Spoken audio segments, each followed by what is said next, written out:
I want you to get together. Are you tired of the same old conversations? Do you often find yourself struggling to know what to say? Are you over discussing the news, sports ball, or the weather?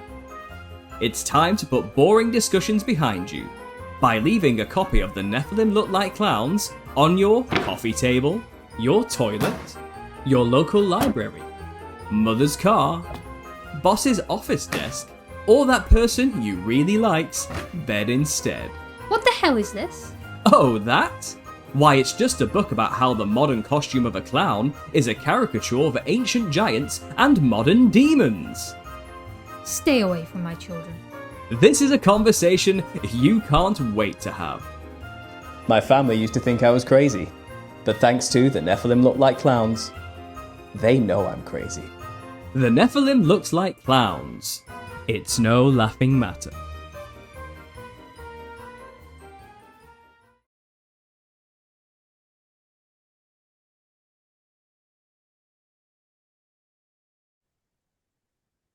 Oh, hello. Did you think I was a killer clown from outer space? It's just me. Not scary, but we are going to be talking about very scary things like we always do on this channel. It's not the scariest channel ever, but it's close. And today I have Paul from Understanding Conspiracy. How are you today? I'm good, thanks for having me. And he has been compiling this evidence that clowns actually look like Nephilim, and you cannot deny it after watching his, what is it, 66-part series on YouTube? I think it's like 45 episodes now. Oh, 45 now, okay. Yeah, there's some extras thrown in there. And oh, yeah, because the playlist said 66. But, I mean, it's amazing, and there's so much detail in it, and tonight we are going to get into the Nephilim look like clowns. Now, you have a very deep understanding, actually, of Nephilim to begin with, which a lot of people don't go that deep into it. But can you explain how the Nephilim are actually souls of the giants? Yes. Yeah, okay. So a lot of my work is that's pardon the pun, based on the back of giants who came before me, if you get what I mean, in the industry of conspiracy. So people like Gary Wayne and Rob Skiba and Michael Heiser, and people have been in the game a lot longer than I have. Rob Skiba I've read, and Tom Horn I've read. Yeah. There's been many big names over the years, and I've been doing this for about 10 years myself, maybe a bit longer. But I started the channel in 2014. And I'm a bit of a scattershot conspiracy theorist. I talk about anything and everything, but I did kind of start honing in specifically on biblical history, Enochian history, and started to read the works of these people. And they tell the story, or recount many of the stories you can find in these extra biblical texts, like the Book of Enoch, that basically explain that, in the ancient antediluvian time, so pre-flood world, while Adam was kicked out of the garden and his family were populating the earth, there was a lot of crazy stuff going on, basically. And by the sixth generation of humanity coming down from Adam all the way down to the times of Jared, angels descended, and their job was basically to watch over people. They were known as the Watchers, perhaps sent by God, but it seems like they requested to come down and do this thing. And it seems like a large portion of them all got together on Mount Hermon and decided to make a pact, and under mutual imprecations of the consequences, which they knew they'd have to suffer for doing such a thing, they all made a deal to basically take wives of human women and create their own offspring. And those offspring are the Nephilim, which became giants, demigods, half human, half angel hybrids, which were worshipped as gods themselves, practically connections to gods, ladders to God, the intermediaries between the angels and man type of thing. Right. But they kept getting bigger, and they ended up eating people because the provisions mankind were creating just weren't enough to satiate giants the size of mountains. It just got a bit out of hand, Well, the Epic of Gilgamesh actually talks about that. They could not subdue him because he was eating everyone and R-wording all the women, right? Oh, that story's everywhere. It's all over the earth. A lot of my work kind of goes into this on my channel, and it's kind of, you find that the Nephilim story has many names under many characters with many culturally specific ways of telling the story with different costumes and different imagery, but they're both basically talking about the same odd occurrence where dragons, so seraphim class angels, which seraph basically means in Hebrew fiery flying serpents. So serpent-like angels, so dragons, mixed with humans and created monstrous dragon-like hybrid human creatures which ate people. Now, to fast forward and summarize what happened here is after a few generations after that, to the generation of Noah, it was time basically to hit the reset from God's perspective. All mankind had utterly corrupted themselves, given into worshipping the false gods, the Watchers, and the children. And all mankind was just evil continuously and was taught a lot of terrible things by these Watcher class angels. So it seems like the Watchers basically had an agenda to corrupt God's creation. And yeah. Well, we go into that in a show we did about the Book of Enoch. So the Watchers teaching things like metalworking and seduction and right. Absolutely, the making of weapons, makeup, and makeup's a double-edged sword, and it's kind of not simply just to attract mates and to play with sexual immorality, but as my work points out, the act of using makeup and dressing a certain way is actually basically understood tool to channel entities from the spirit realm. So it also basically teaching necromancy and the rest. So the punishment for the Watchers who did this, if you follow all these stories, is that they had to watch their beloved ones kill each other, and that's their children, the Nephilim. And it seems like the War of the Giants in the Book of the Giants, all the Nephilim basically wiped each other out in petty feudal squabbles over rulership and land.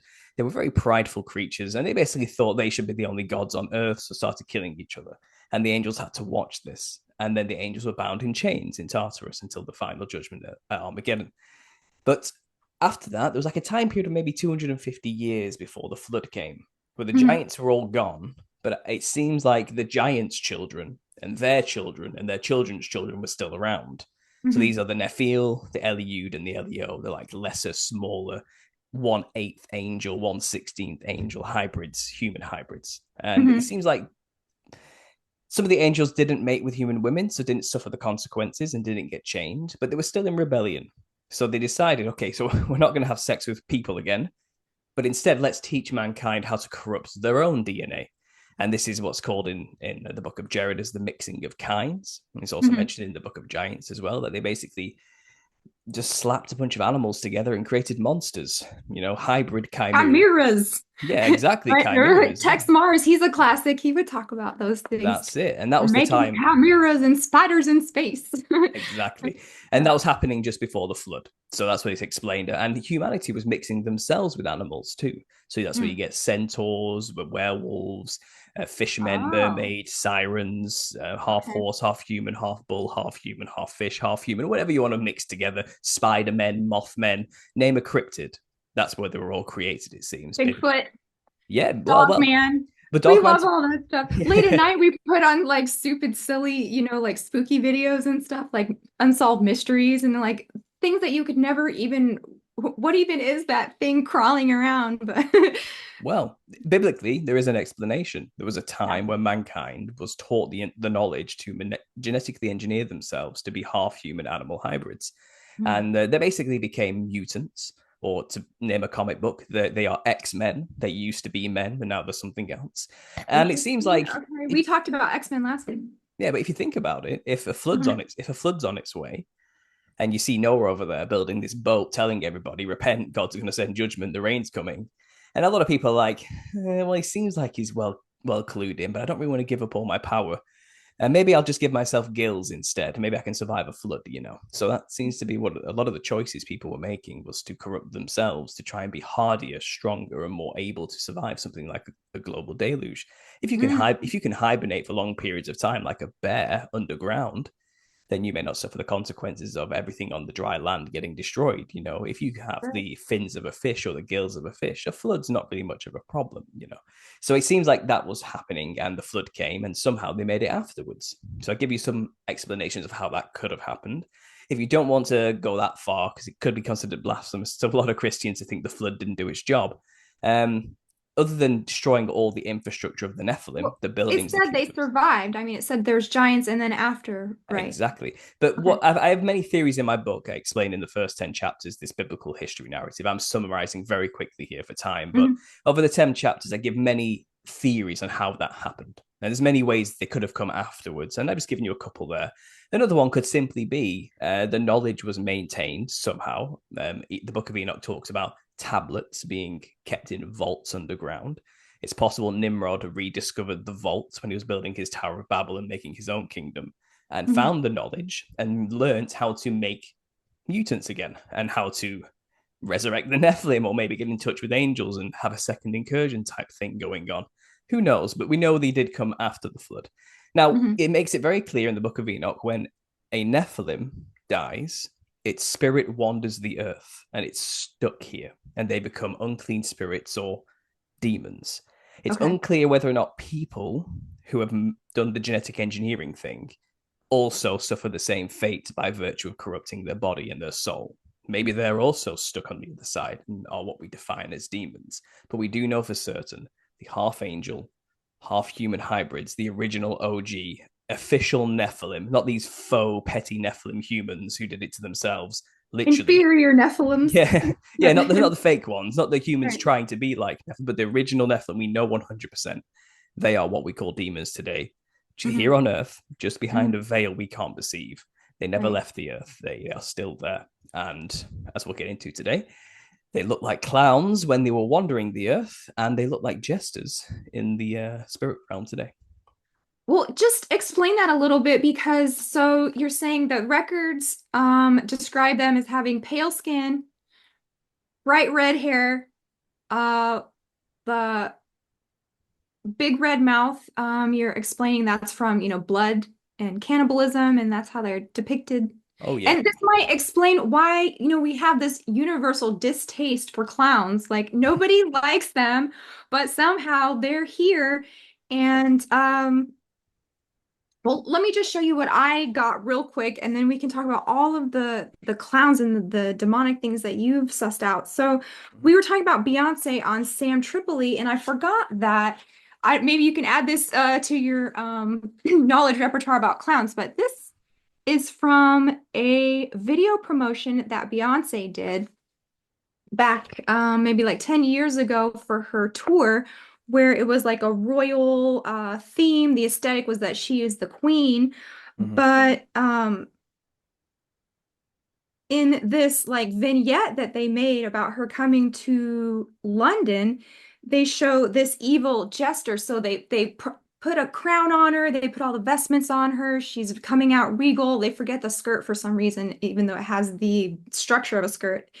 And then this evil like DJ jester comes out, and he's really like gross looking, and it's very mind control, very monarch mind control, and he's like the puppet master controlling even Beyonce and her court. Have you seen that? I've not seen it, no. Oh, okay, so yeah, look up her promotion for the show at the O2 Arena in London, a video called Bow Down. Okay. So maybe, yeah, add that to your stuff, because this I kind of, well, the Joker, the Jester, that's a Jungian archetype, right? People could just explain it like that, or it's the Fool card of the tarot. Yes. But if you look closer, it's actually, well, it's connected to Freemasonry. That's right. Through the Royal Order of the Jesters, and their invitation only, which is like a Shriners group that's affiliated with Masonry, but it's a more private group. And so they're known for like drinking, gambling, just like debauchery kind of stuff, hazing, sex stuff.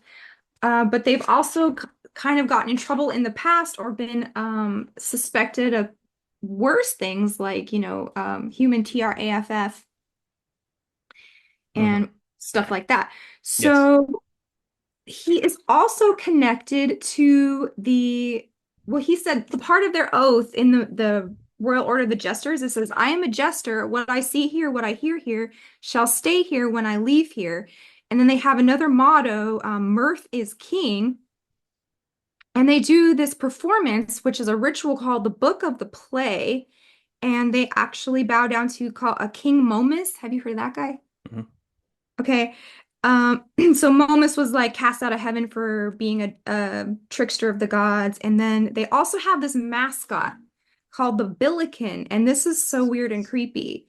So the Billiken was like part of this 20th century no worry fad that was going around. Yeah. And I don't know if you've seen this little guy. Here's Billiken. Oh, sure. I've got it in my book. In fact, Oh, okay, everything you're saying here is, you couldn't have said it better myself, to be honest. So I'm on the right track then. Absolutely, right? yeah. Okay, because I wrote this in 2013, so at least, I know something. And here's the St. Louis mascot. I don't know if you've seen the Billiken. Yeah, the official story, he was created by an English teacher, like some female English teacher, for this movement you're talking about. But if you actually look at him, he's identical to the Greek god Bez, which is a trickster dwarf god. Oh, yes. And a protector of the home. He's all like a fat Buddha you put on the top of a doorway. They kind of do the same thing in Egyptian religion. Yes. With this best god. Yeah. Best Egyptian. And also, just before we were coming on, I just like Googled where does clowns come from just for fun and see what would pop up. And I got ancient Egypt. Clowns were the first recorded in 5th century Egyptian Empire. They wore leopard skin, mask, and imitated Egyptian gods. So that's something we talk a lot about here on this channel. The self-transformative psychodrama of theater, and clowns are a big part of this, and it's a big part of satanic rituals. It's a big part of OTO. It's a big part of sex magic, putting on costumes of Egyptian gods. And then just this little wiki came up with ancient Greece, and we also talk about the origin of mystery schools and how play acting and theater actually comes from worship of these original gods and goddesses, right? So you've got clowns in ancient Egypt, clowns in ancient Greece, both connected to mystery schools and play acting, dressing up. Also in Rome, it says they were present, typically bald or pointy hats, medieval Europe, America, and then circuses. So we talk about circuses in connection to monarch mind control sometimes, like the whole circus and the ringmaster. So that's all I ever knew about like jesters and clowns, but you had so much more, and it just like came together. Like, you can't deny it once you watch all of your YouTube and get your great book about it. It's like, this is what they look like, demonic clowns. And okay, I didn't want to go here, but Tucker just talked about getting attacked by a demon, Tucker Carlson or whatever. And I was thinking, every time I've had something spooky happen to me, something I couldn't explain, there was always the feeling or the presence of something mocking me. Does that make any laughter was always involved, like a weird demonic laughter. And the feeling that I was being made a fool out of or a joke out of. And so yeah, very common association with the Nephilim from modern descriptions. It's funny, I'm writing part 2 right now, volume 2, which is called The Now. So volume 1 is called The History, and like I said, volume 1 of my book just lays out the biblical narrative of the Nephilim from start to finish, and then it talks about the Royal Order of the Jesters, the secret societies connection, where we get the modern costume of a clown from, and how it's intrinsically linked with secret societies, and then it goes briefly into kind of clown societies, ancient cultures in America, especially native tribal cultures like the Heyoka, and how it's a representation of a thunder god and so forth. But when talking about like the giant bones of America that were kind of discovered in the 1800s, and the mythos and the stories of tribes encountering white-skinned, red-haired, cannibalistic giants, the Nung-Nungs were described, which the Duwamish people had to deal with in the Northern Plains, as these jokesters, prankster giants that were giant with red hair, white skin, big smiles. But they would play pranks on the people because the people couldn't do anything back to them. But the pranks were really cruel. They would like pick up the hut and put it on top of a tree. It's kind of like just laugh that the human can't sleep now. Just stupid things like that. So like it just play with the tribe. And it's kind of like, what's the tribe going to do? They had a magic cream apparently that made them go invisible, and that would open them up to doing more pranks. But it's like mockery of humanity. Look how pathetic and weak they are compared to what's type of joke, bullying, basically. But then there's another tale. By the way, the Dwarmish people stood up to them and all got murdered brutally, and that's the tale that still goes on today. That you don't mess with them, because it's kind of like if you stand up to these things, they'll be so affronted that a human dared stand up to them. They basically threw young boys into the air and let them slap onto the ground and die, and just pop the heads off the young men. You know what I mean? That's kind of the retribution that the people suffered for standing up to them. The Paiutes dealt with the similar tribes, exact same thing. They called them the City Ka.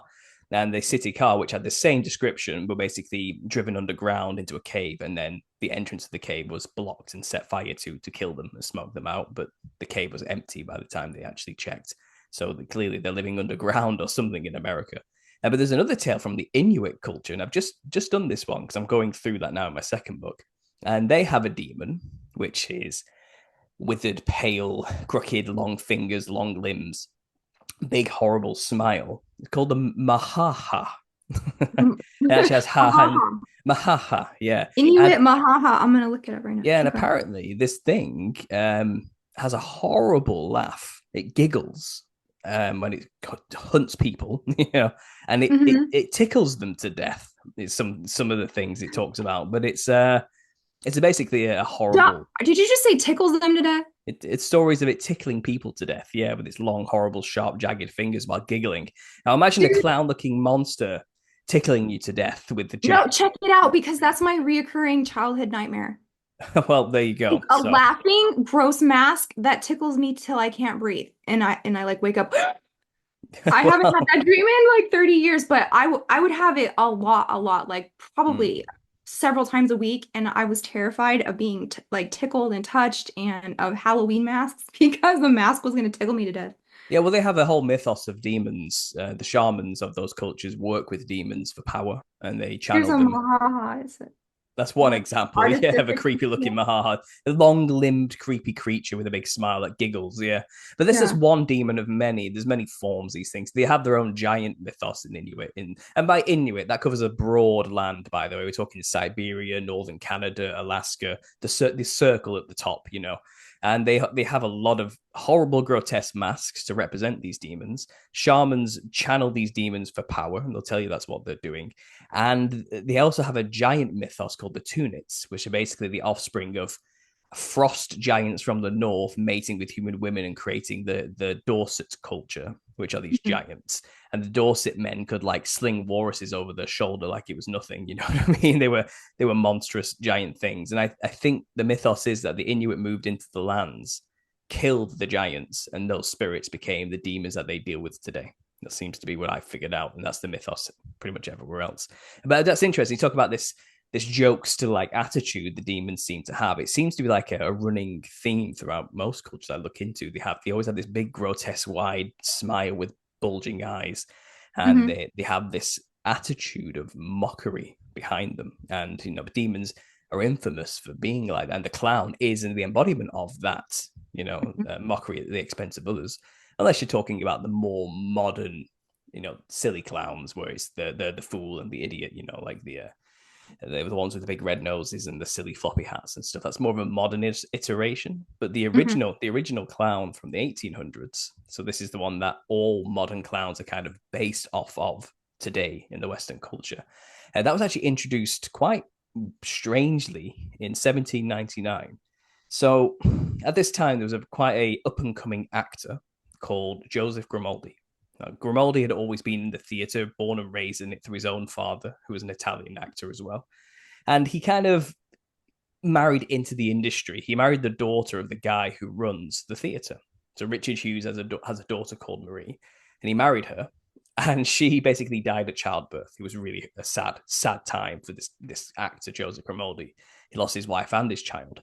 Apparently, her last words to her father, Richard, were, "Look after poor Joe. Look after him, please." So Richard went to this brand new showrunner he just hired. He just hired this guy to run the theatre for him. Richard was a busy rich man, had other things to deal with, But he hired this son of one of his mates called Charles Dibdin. Now, Charles Dibdin Sr., his mate, was a prominent member of the Leicestershire Freemason Lodge, number 2326, I think it was. And you can find obituaries and odes written to him in the lodge's later iterations of meetings. You can find the minutes of the meetings. I've got them in my book to document all this. But he was a Freemason, and quite a well-renowned one. He's very famous for his time. He wrote a lot of songs for the British military that the sailors sung while colonizing India, let's say, at the time. He was a big deal. Like, today we don't know who this guy is, but then he's like, everyone knows who Charles Dibdin is. You know what I mean? It's like, if you're in the industry, you've heard of this dude. Anyway, he had a son who was also called Charles Dibdin, because that's just what they were like back then, just to complicate things. They all named each other after each other continuously, you know. But his son was given this position of running up this theatre just after Joe had lost his wife and son, and was given, basically, he was given the leading roles as like sympathy. So, you know, his father, now ex-father-in-law, said to the new showrunner, you better give him some leading roles. You better keep him on his feet. So he did. He gave him the head role as lead clown. Now, clowning, as it's traditionally understood, was a part of something called the Commedia dell'arte movement, which developed over like 1,000 years through the medieval period, coming out of the collapse of Rome. Now, Roman clowning was more like mimicry. They would wear masks to mock generals, kings, leaders, military men, bankers, people of affluence, you know, and they would mimic them. They were mimes. And that's kind of where the mask comedy comes from. And out of that, you know, there's earlier Greek kind of iterations of it as well. But masks, like clowns as we understand them today, didn't really exist then. It was just people wearing masks acting silly. Now, there's always been funny people, even back to Egypt. There's always been funny people. But that's not what a clown is traditionally, that we're talking about today. The red nose, honk honk, silly red wig, multicolored clothed clown. They didn't really exist then. They only existed when this son of a Freemason decided to change the costume of a clown, which had always been the same for 1,000 years. It used to be plain white servant rags, just servant rags, no color, nothing at all. Did it have a ruffle around his neck? It did, yeah. That's the Elizabethan, like white PJs with a ruffle. Yeah, the Elizabethan trend kind of a floppy ruffle is a sign of not being rich, because rich people put starch in their stiff ruffle, and it was stiff and hard. But if you couldn't afford the starch, then it was floppy. You know? So it's kind of the joke. Right. You know, it was a thing of aristocracy to have a stiff ruffle. But anyway, so this floppy ruffled Elizabethan servant rag. Earlier iterations, it didn't necessarily have a ruffle, but it was still just plain white servant rags of the time, of the era. And he was the servant of the rich man, and he had his foil, his comedic foil, which was Harlequin. Harlequin was also the servant of the rich man. So two servants of the rich man. Like DC Comics, Harley Quinn. Well, no, this is DC Comics has ripped off and made their character based on who I'm telling you about now. This is where you get Harley Quinn, the baseball bat wearing woman, from. This is what it's based on. So Harley Quinn, let's go back in time here. So there's a pattern. So the Commedia dell'arte movement develops out of a collapsed Roman Empire. Christendom takes over, and actors are prostitutes. They're dirty people. They pretend to be something they're not. It's frowned upon to be an actor. So they have to leave Rome, and they travel Europe in little groups called the Commedia dell'arte band, you know, and they were basically improv actors who traveled. The first circuses we're talking about here through Europe. They traveled from village to village, put up a quick stage, did a quick improv performance, took money in a hat from people who saw it, whipped the stage down, get it on the back of the carriages, move to the next place. And that was their business. That was their livelihood. That's what they did. Go ahead, sorry. Do you think they're connected? They were looked down upon because that was connected to paganism directly? It was more like it's lying, it's being deceitful, and and the stuff that the comedians and actors did was like mockery. It was of the devil to act and behave that way.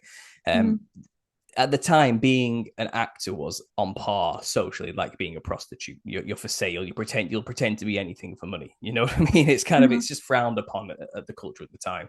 So they kind of had to travel and move and get away from this stuffy, newly Christianized Catholic rule type realm they were living in. Basically, this is the official narrative anyway. So they banded together and they traveled Europe, and they made it all across Europe, east, south, northwest. You know, even as far as Russia to the peninsulas and the bottom end of Portugal. They were everywhere.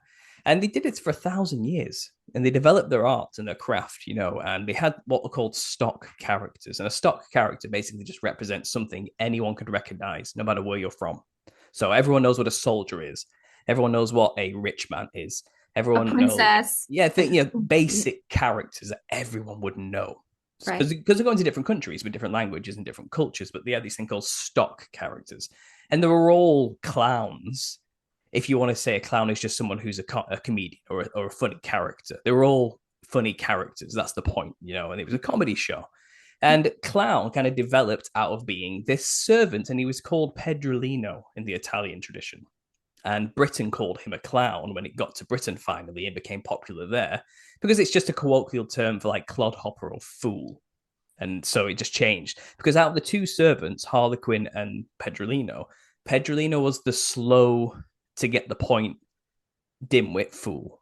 And Harlequin was the quick-witted, snappy, fast-talking, Right. That's his comedy. He was like sharp, like a demon, but Pedrolino was slow like an idiot. And that's the comedy, them two bouncing off of each other, you know what I mean? But Harlequin didn't appear until about the late 1500s, coming out of the Dark Ages into the Enlightenment period. And you'll find the reason he was added as a stock character, so this is Harlequin, is because no matter where this troupe went, they kept encountering a specific character in the mythology of each folk tradition of every country in Europe. It's called the Wild Man. And everyone knew what the Wild Man was. So they decided to incorporate that into the show, because no matter where they went, people would know what the Wild Man is. And the Wild Man are basically club-wielding giants who eat people, who are just demonic monsters. And they have a band of wild little demons that follow them around everywhere, and they live in tribes and in the forests, and they're basically hairy, multicolored, hairy beasts with a club. So they're basically the European flavor of Nephilim. Now, in Europe, it's cold. So I think the Nephilim there developed fur to acclimatize. You go to other places and some of them are completely naked in like India because it's very hot, or in Australia. But this version of Nephilim seems to be hairy in the north. And think of like Bigfoot, for example, something like that. But they're always like depicted as very colorful. So the early first prototype Harlequin cast, he wore a white suit that was loose with multicolored patches all over his body. And that kind of slowly developed into a skin-tight leotard over 102 years with diamonds, multicolored diamonds everywhere. And that's the Harlequin pattern. We call it the Harlequin pattern. That's what it's named after. And he has this stick, like the club of the giant, and he called it the slapstick. And he would slap the stage and the scene would change. He'd have magic powers because he is the demon. That's what he represents. And he had demonic powers. He could talk to the audience and no one else could hear him on stage. He could like break that fourth wall. He could do backflips and somersaults. He almost seemed like he was flying across the stage, because he was also kind of mixed not only with the brutal wild man of the northern area of Europe, but it was also mixed with the Mediterranean mythos of like Hermes and Dionysus, who has the thesis, the stick, or the two snakes whining, the caduceus and the thyrsus. Yeah, so thyrsus was Dionysus with a pine cone, and the caduceus was like Mercury. It's now the modern medicine symbol, But basically, they kind of mixed those two ancient gods with northern giants together and created Harlequin, and he was the demonic comedy nasty character. He would do rude things with his stick, you know what I mean? He was brash and brutal and rude and quick-witted and smart and intelligent and outright, he was meant to be a demon. And I document it in the book. This is well understood. He is a demon. That's the point of his character. And he doesn't care about his boss, the rich man. He doesn't really do what he says. He's like a rogue. And the comedy would come from Harlequin stealing the rich man's daughter, Columbine, and just running away. And then the rich man and the clown, or Pedrolino, would chase after Harlequin and the daughter.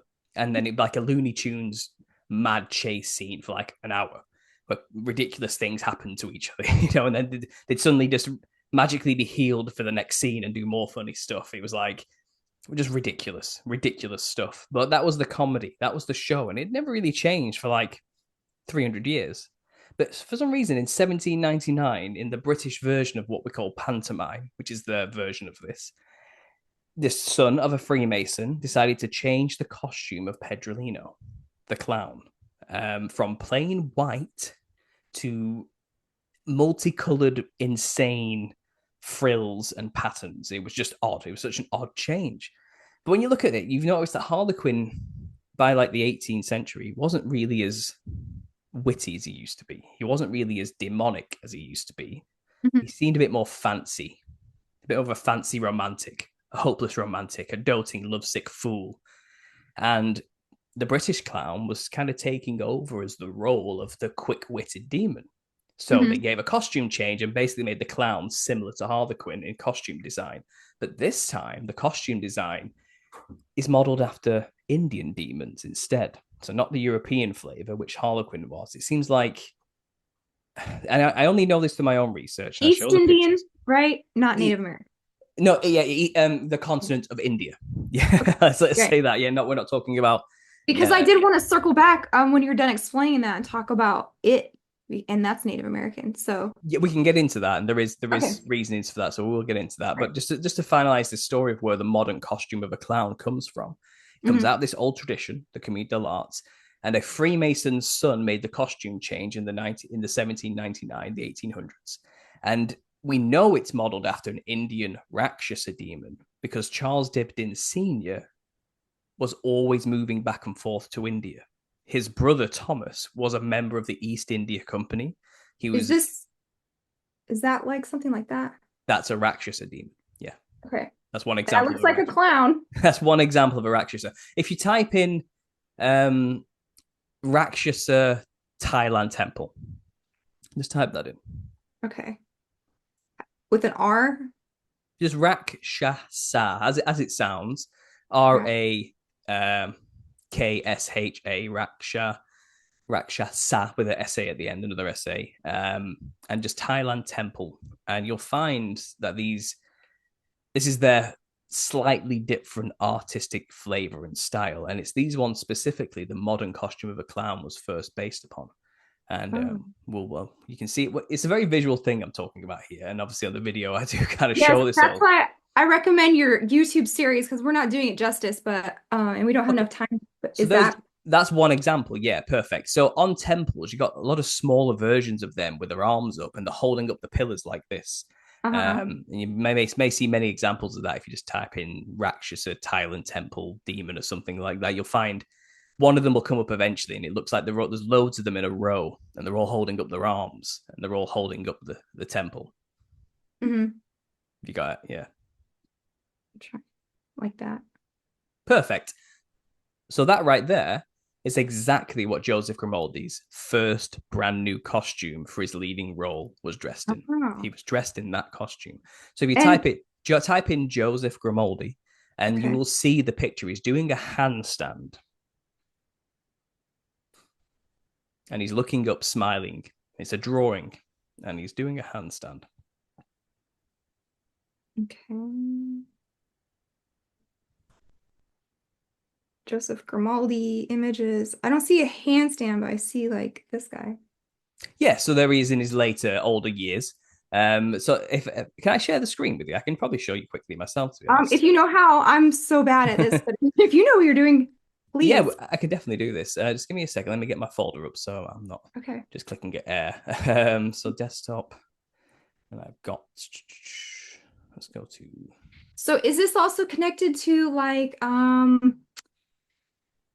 Tibetan demons and Shambhala, and because I'm thinking those, I mean, they have those weird elongated eyes, but they do have the big bright colors and the mouth and the teeth and like all. Do you think that's part of it too? Yes, it's pretty much all of them. So okay. I'll just show. I have a folder here called Top Examples of Nephilim. I made it a while ago for another podcast, so there's quite enough stuff in here for me just to give you some brief overviews of things. Okay. So I'll share this with you quickly. If you just click the share, so if you go onto Zoom and at the bottom there's a green box that says share. Mm-hmm. If you click that and say allow anybody to share screen, I should just be able to do it. You just have to tick a box. One participant can share at a time, multiple. Yeah, multiple. Okay. And I should be able, there we go. And if I just do the whole thing. Awesome. Can you see my screen now? Yep. Perfect. So in this finder here. So this, you had the Thailand temple up there, the Rakshasa, and here's another version of it. This is the Kala Sung Sang demon. So can we see this one? And he even has checkerboard bloomers on. Yeah, this is in Bali, and it's a Rakshasa demon. It's the same thing as you saw in Thailand there in India. But this one's called the Kala Sung Sang, which basically means upside down demon. And it has the red lips, wide smile, wild bulging eyes, and the checkerboard thing. Now, you also show the Thailand temples, which I don't have a photo of here, I don't think, but you saw what they were on there. That's basically the exact same costume as this, which he was dressed in for the first time. Ew, that's so evil looking. Yeah, and this is Joseph Grimaldi, and he was even painted in the same style as the Kala Sung Sang demon, as you see here. I don't know if you had this show in England, but we had one called Are You Afraid of the Dark on Nickelodeon. That rings a bell. Yeah, from my childhood. Millennials will definitely remember this, but one of their staple monsters was this evil clown, and it always creeped me out. Absolutely. So if I just share with you, let's put this in slideshow mode. Okay. There we go, and I'll make the screen bigger so it's taking up the whole thing. Okay. There we go. So if I go through this, these are some of the early clowns after Joseph Grimaldi who modeled their costume off of his because it was such a hit. People had never seen a clown dressed like this before. It was unheard of. It was prior to this, it was plain white. And now it's this monstrous thing because it's modeled after the Rakshasa demons of India. So the original Harlequin was modeled after the European flavor, and then clown was later modeled after the Indian version. This is another example of a Rakshasa. This is disclosure. This is an AI image somebody made for me as an example. This is more likely what the Nephilim would have looked like. This is my example. But I know this based off of the real artwork, like this, for example. This is a demon which was in Sri Lanka. The mythos behind this demon is that he was born to a queen, but the king saw it and said, that is not my child. So clearly the queen had been impregnated by some other means, and she had this child, which was a half serpent human monster.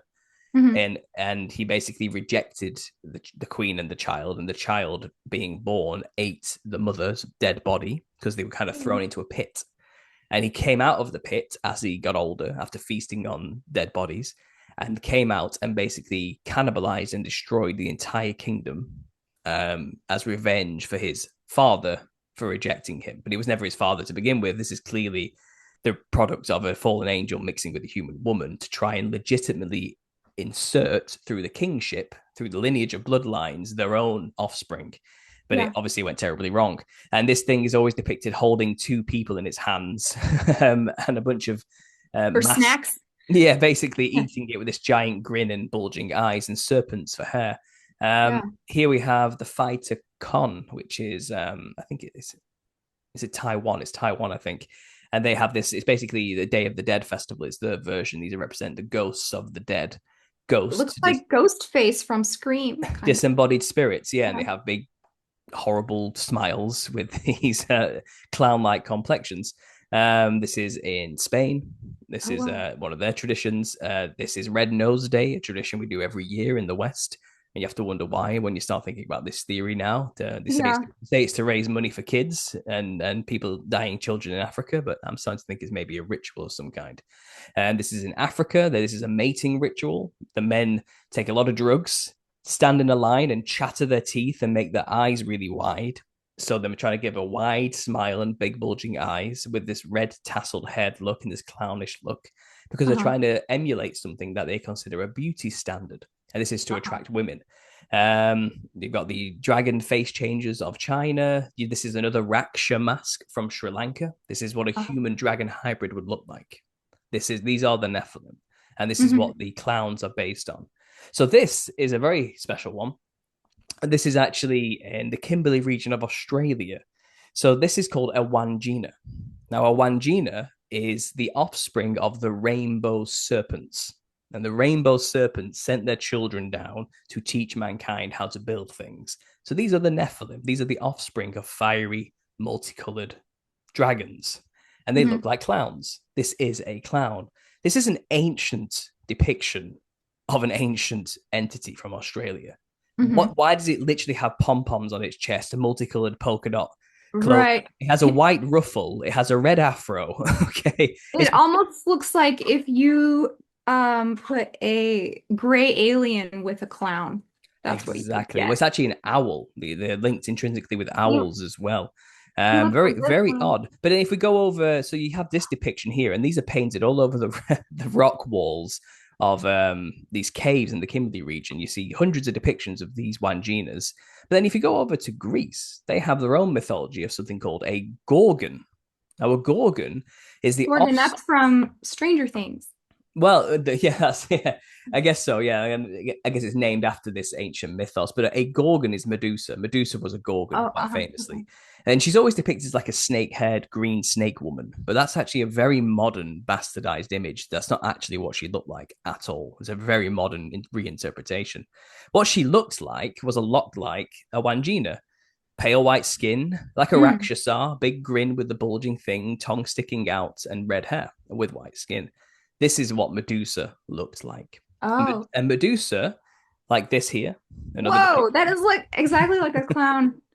So this is what, and she didn't have snakes for hair. She didn't have a snake body. She had legs. Okay. She had this big wide grin, red lips, white skin, tongue sticking out. This is the Rakshasas of India. It's the same creature, just on a different continent with a different mythology surrounding it, but it's the same creature.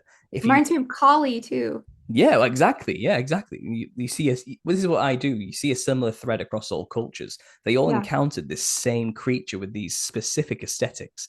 And I mean, for example, Athena, it's said that Perseus killed Medusa by cutting off her head and turning her to stone. There's a lot of mythology behind it. But he basically gifted Medusa's head to Athena. And she then wore Medusa's head on her chest like a tiny little medallion, because Athena's a giant goddess, an angel, basically. And she wears it for good luck. And a lot of soldiers of Athens wear what's called a gorgonian, or this face, on their shields as protection. Anyway, there's a famous relief of her on a piece of pottery with an owl there, because she's known as the goddess of wisdom with the Sophia owl. She has this on her chest to represent Medusa. Whoa. This is a clown. Medusa, OG Medusa looks exactly like a Bozo the Clown or some cartoon. Exactly. This is what she really looks like. So this whole snakehead depiction is a really modern lie. She looked nothing like that. She looked like this. And this is what you find when you get really to the root of these places. You find that there are cultures all over the earth. I mean, here's a random tribe in Papua New Guinea. The red nose, even. And they wipe the skin up and give themselves a red nose because they're trying to emulate something. The spirits. Is it because they're just chowing down on raw flesh and it gets on them? No, they would have had big red lips, imagine, because snakes, for example, they can dislocate their jaws to eat their prey. So snakes have big, wide maws. Like there's a big line. Like this guy. Exactly. Snakes have big, wide mouths like that. And I got all the discount Halloween masks. They were like $1. But they have to understand as well, they're mixed with humans. So imagine a reptile mouth with big human lips. It'd look like a big red smile. They would look terrifying. A lot like the book here behind you, that's pretty much, and it's not like they were smiling all the time. It's that it just looks like that from the front because of the way the mouth is shaped. It's just by virtue of them. But there is this aspect of they were cannibals, so maybe it's like a baby eating spaghetti bolognese. They get smeared all over them, that type of thing. But I think more realistically, they would have just had big red lips like Medusa here. Did you see Kim Kardashian's Halloween costume? She was a lizard, I believe, wasn't she? Albino reptile. Exactly. Pale skin. All that's missing is the red hair, but this is like fully alien or reptilian DNA almost, right? Something like that, yeah. Well, a lot of these people believe themselves have bloodlines going back to the Nephilim. That's where you get the royal blood idea from. These people having the divine right to rule is having angel blood in them because they are descendants of this. So I do believe these power families think they have some kind of connection to all of this. Again, in modern circuses, when they first were coming around, you find they always drew clowns with these big, horrible, wide grins that are not human. It's terrifying. I know. And P.T. Barnum actually was a Freemason. And his motto was the same motto. I don't know if he got it from Crowley or Crowley got it from him. I don't know the origin of that, but they would both say that there's a sucker born every minute. Okay, well, So the story behind that is oh, okay, go ahead. so Phineas Taylor Barnum, he's known as like he created the big top tent three ring circus. You know, he brought the freak show into the circus. He was that guy. But Okay. prior to joining the circus, when he was 60 years old, he used to be like a charlatan con man businessman. And he had his own little like museum of curiosities type thing where he would just make stuff up about the things he'd found and people would travel to come and see them. So he said he had a real mermaid at one point, and all he did was sew the head of a monkey onto a fish body. But Yeah. people came for the Believe it or not. yeah, Right. yeah, yeah. People came for the spectacle because of the advertisements, but what they got was this nonsense, you know. But he also claimed to have the body of a real giant. But Mhm. what he had done, he had heard there was some other guy out there claiming the same thing and making money. So he copied it and made a hoax body, like a hoax giant's body, like mummified.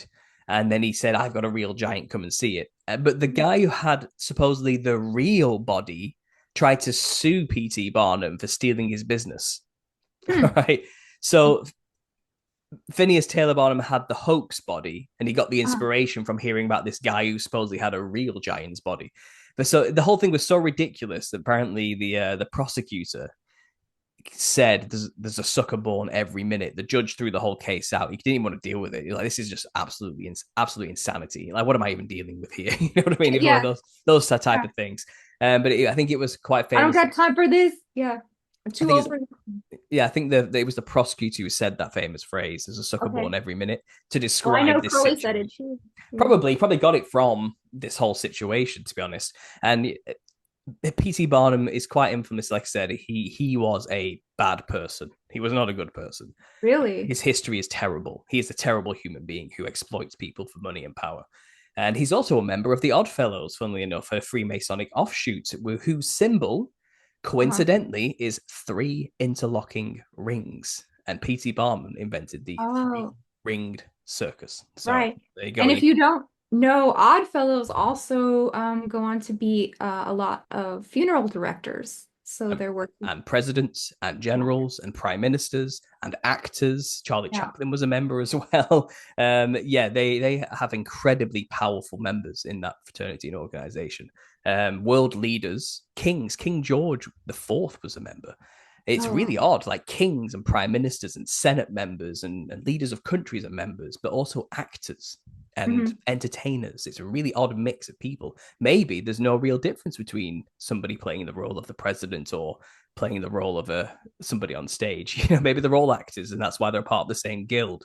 Who knows? That's the way I lean towards is Yeah. all theater for real. Absolutely. But you find circuses around this period, they developed a style. And it turns out all the early circuses of America, you have to understand, traditionally, these shows in Britain were done in theaters with, let's say, Joseph Grimaldi dressed like a clown.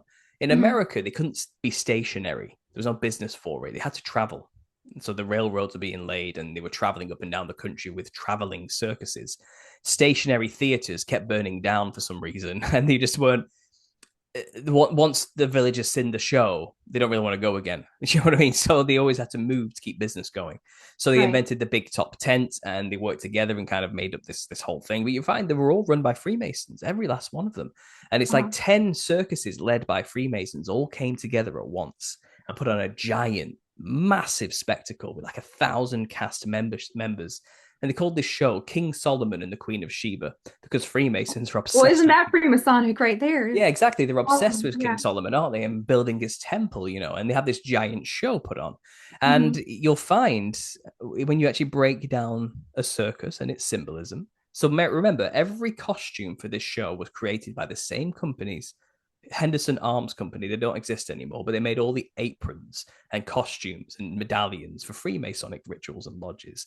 So they made all the costumes for this show. All the artwork was created by Rossi Calalfi, a famous London artist Freemason.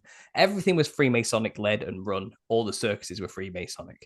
And they put on this massive show and it ran all up and down the country. I think it even traveled to Europe as well. It was a big deal. And when you actually look at a circus and you realize something, you have the ringleader of a circus, the Yeah. ringmaster, shall we say, and he wears this black top hat, doesn't he, and a riding crop. Oh, exactly. And they say the riding crop is a throwback to the British circuses, the original circuses, the original British circus, which, by the way, Charles Dibdin Sr. invented. He created the first thing called a royal circus. He used the word circus first. And who did he team up with? Richard Hughes, the guy who owned that theater I was telling you about, who made Joseph Grimaldi famous. So they're all connected here, and obviously all Freemasons. Now, prior to that, someone called Philip Astley, an ex-general, had his own thing, and he didn't call it a circus. He called it like an amphitheater. And it was basically just horse tricks. He would stand on the back of a horse that would run around in a circle and do backflips and handstands and all sorts of things. And then that developed into the Royal Circus, which was Charles Dibdin's thing, which got a bit more grander and a bit bigger. That's where clowns started to first come in as entertainers to in between shows. And then that riding crop, horse riding aesthetic went to America into the traveling big top circuses. But then that's the official story. That's what we're supposed to understand. But when you actually look at it a bit deeper and you look at Freemasonic lodges, the only person who's allowed to wear a black top hat in a lodge is the leader, the Grand Worshipful Master. No one else is allowed to wear a hat because it represents the crown of the king, specifically Solomon. So the black top hat represents the crown of Solomon. So the ringleader is King Solomon in a circus. And what does King Solomon quite famously in throughout Jewish traditions is known for is building the temple by using a magic ring given to him by angels to control demons. And he would make the demons build the temple for him with his magic signet ring. Well, the ring master or the ring leader is King Solomon orchestrating the clowns to put on the ritual. It's just analog for the King Solomon story. Oh, I get what you're saying. So the clowns perfectly. I mean, this makes 100% sense.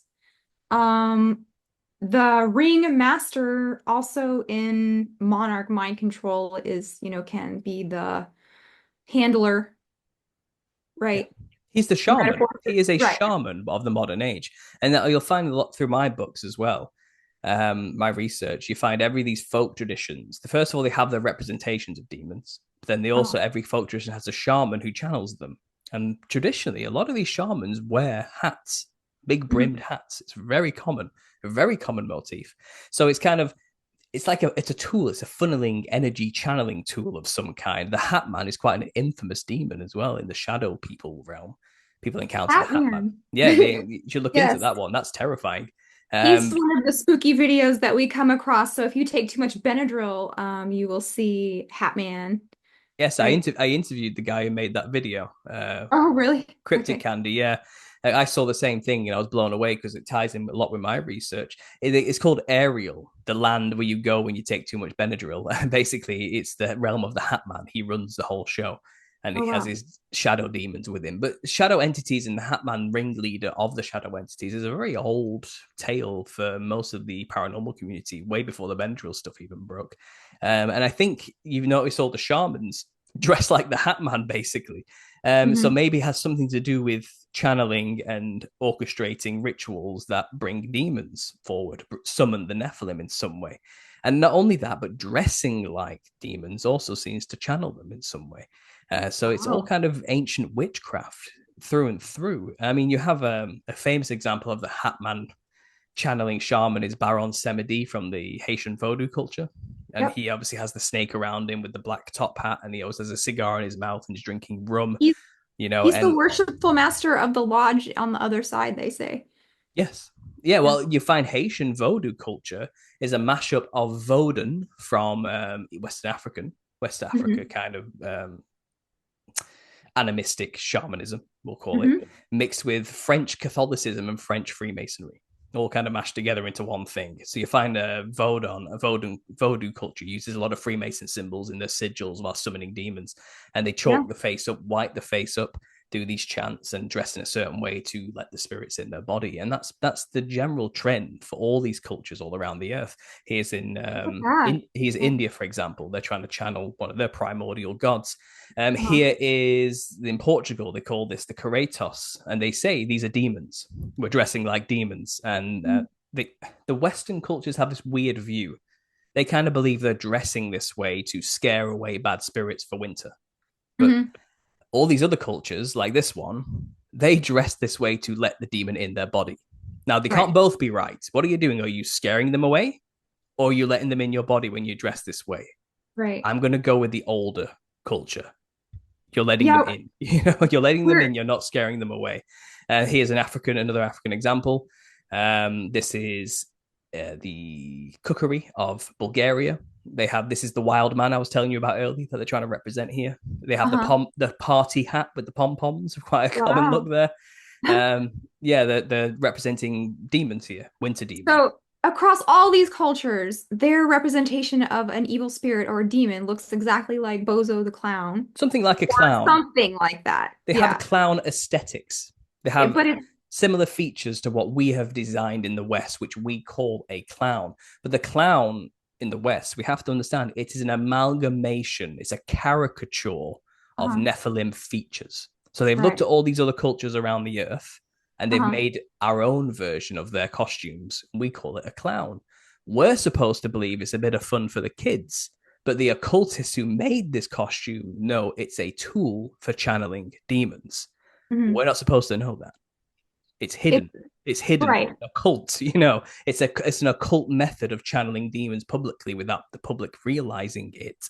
Esoterically, what they want people to interpret the clown as is harmless fun. Exoterically. Esoterically, the hidden meaning that we're not supposed to know and only the initiated know is that it represents the Nephilim. So this is what we've kind of uncovered, and you find they're pushing clown fashion on us since 2023. Clown world, they call it now, right? Clowncore. Yeah. And you find Elle during Fashion Week at the start of January last year. The catwalks are full of people dressed like clowns, quite ridiculously. And it's what you see on the catwalk is a bit extreme, but this style trickles down into the outlet stores in a watered down way eventually. And then they're getting us to dress like clowns and think it's a legitimate fashion choice because they're trying to get us to be more willing, open vessels to let the Nephilim come through. Because this ancient knowledge basically is playing off a simple principle: as above, so below. So if what you mimic in the physical is creating a mirror of something in the spiritual. Now, if you try and look like something in this realm that exists in the spirit realm, you're creating a connection to it, and therefore a channel. It can get through into our physical realm, into your body. So these shamans dress this way because they want it in their body.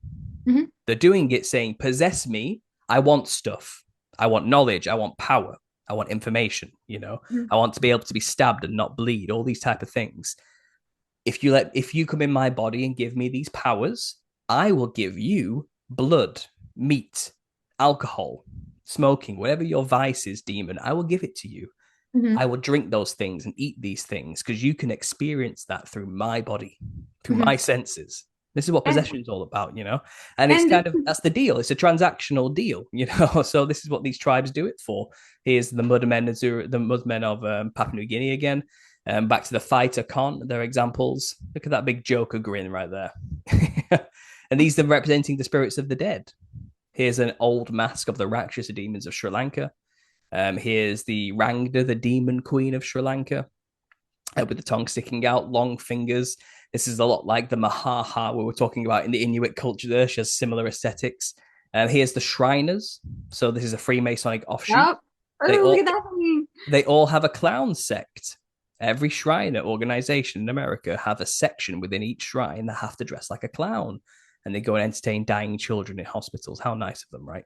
Well, why does a Middle Eastern-themed subsect of a Solomonic Freemasonic order have anything to do with dressing like a Western clown? What has the Middle East got to do with Western clowns? It doesn't make any sense until you consider everything I'm telling you right now. It's a tool for channeling demons. And why is the highest order... That's terrifying. Why is the highest... Nickelodeon clown. I remember that. I'm getting flashback nostalgic memories of horror. But why is the Royal Order of the Jesters, why is that the pinnacle of Freemasonry? It's so odd, isn't it? Until you understand what you explained earlier and what I'm explaining to you now. It's because they know something. They know what this truly means and what it represents to dress this way. This is again going back Hey, to look at that thing. the cookery of Bulgaria. They're dressing in the wild man again with the big wide grin, the serpentine look. It's a dragon hybrid of some kind. This is in China. This is in Sri Lanka again. These are the Rakshasas in Thailand. This is their version of it. There's the Wangina painted on the rock walls of the Kimberley regions of Australia. And there's a modern clown next to it. Right. We have modeled what we call a clown off of these things. We're just not supposed to know that.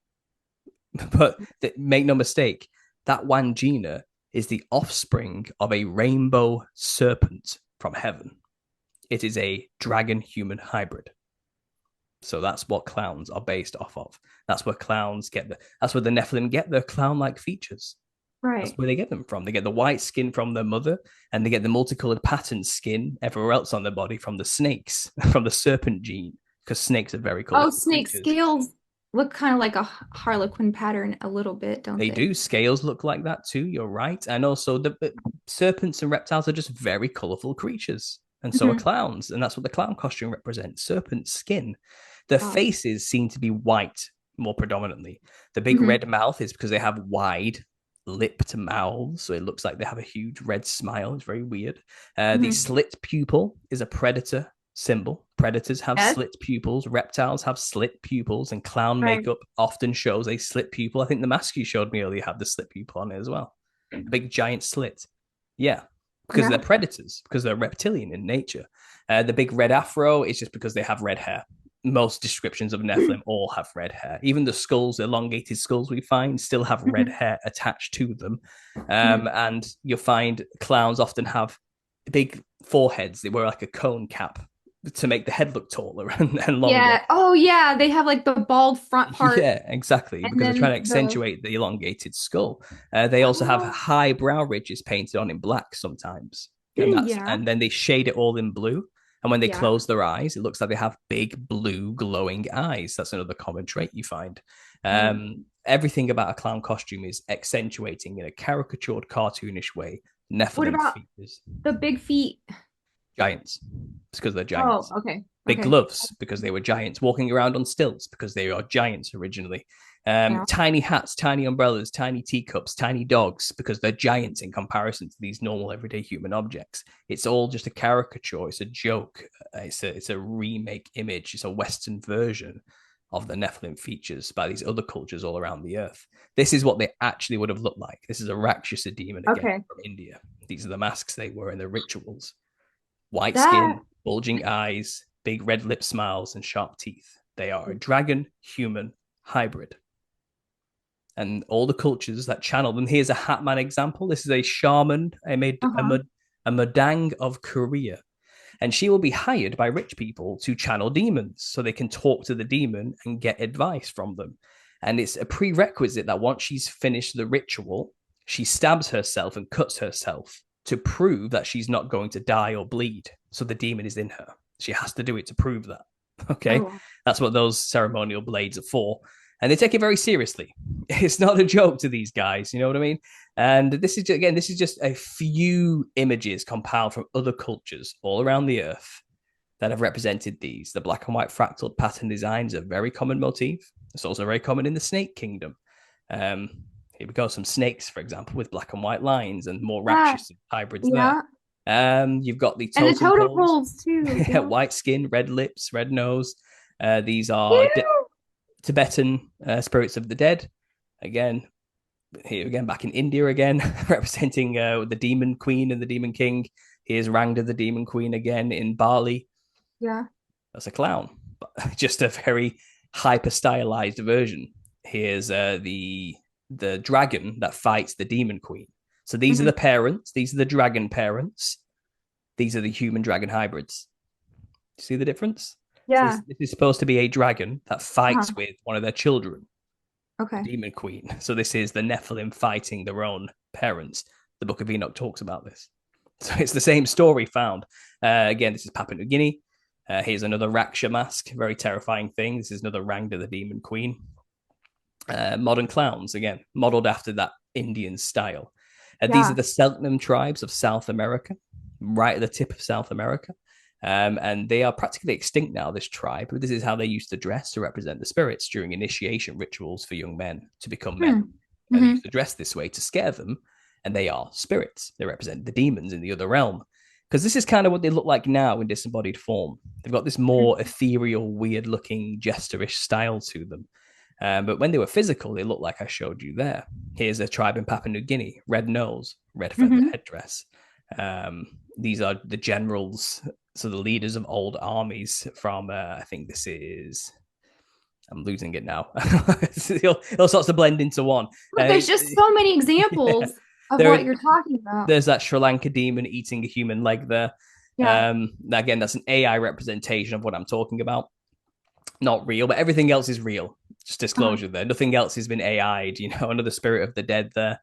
There's one of those generals I was telling you about with the slit pupils, red lips, multicolored patterns, and Joseph Grimaud there to top it off. So they're just my few examples I have from a folder I chucked together months ago, very quickly, just to send to somebody who needed some images. But I have thousands of these compiled now.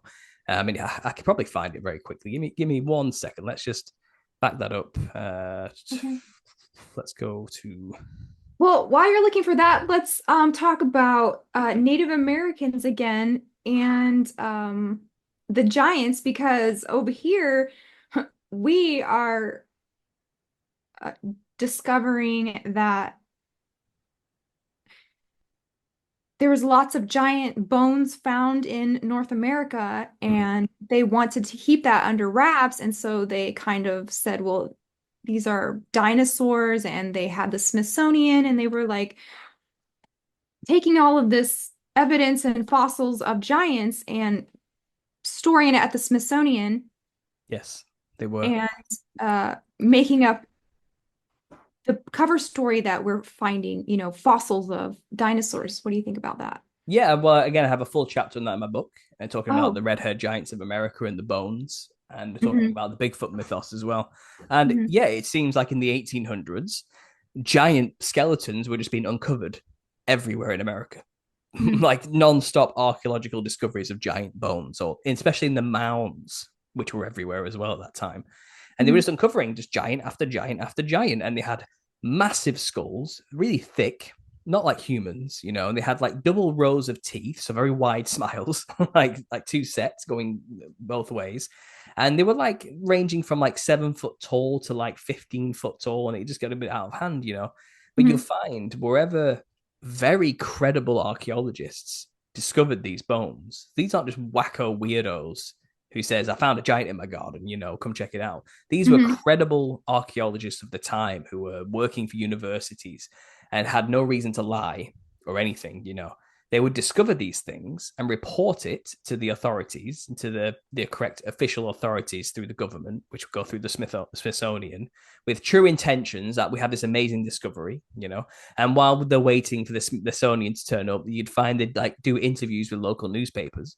And the local newspapers would document quotes from these archaeologists and say, this is like the most amazing thing we've ever seen.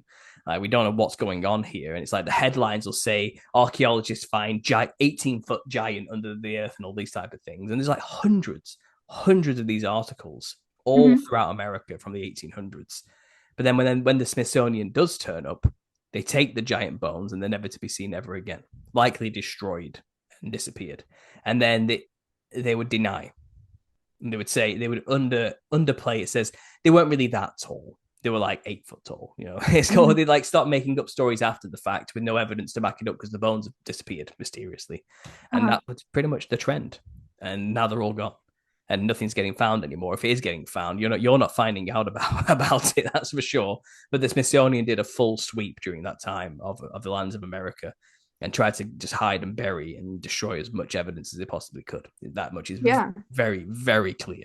And people have written books about that, which I reference in my book. And I've kind of compiled some of the best cases and examples just to give you a flavor of an idea of what happened there. But yes, the evidence of giants is extremely apparent, even up to modern days. But they've just kind of buried all the information.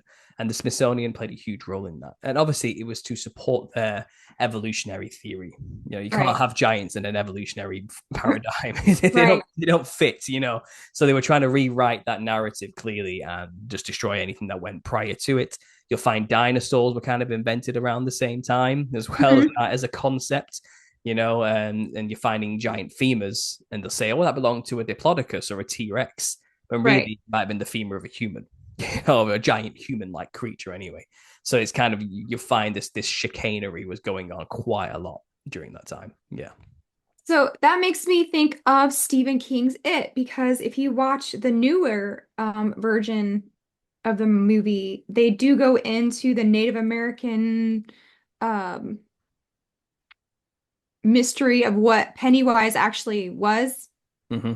Have anything to comment about that? Because Stephen King, I heard that he was like, I want to write something scary, and what is all the children of the world scared of? And he thought clowns.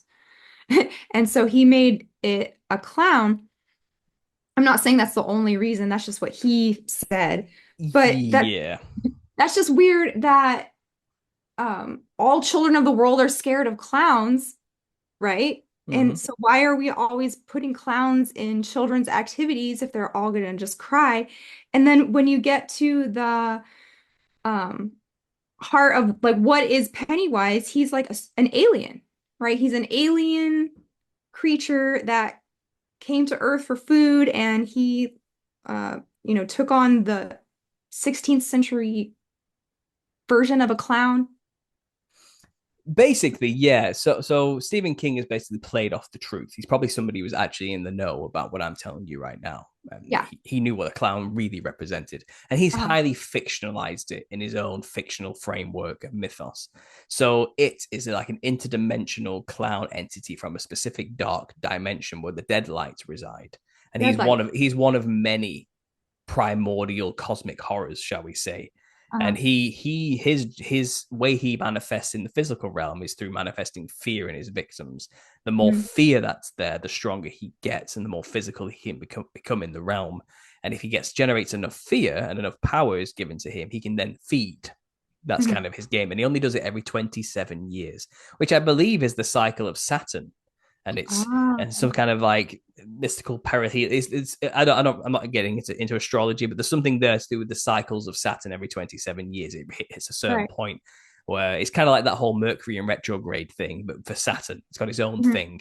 And that's when bad things tend to happen in everyone's life. When Saturn's hit this 27-year point, they say based on when you were born is when you'll have this problem.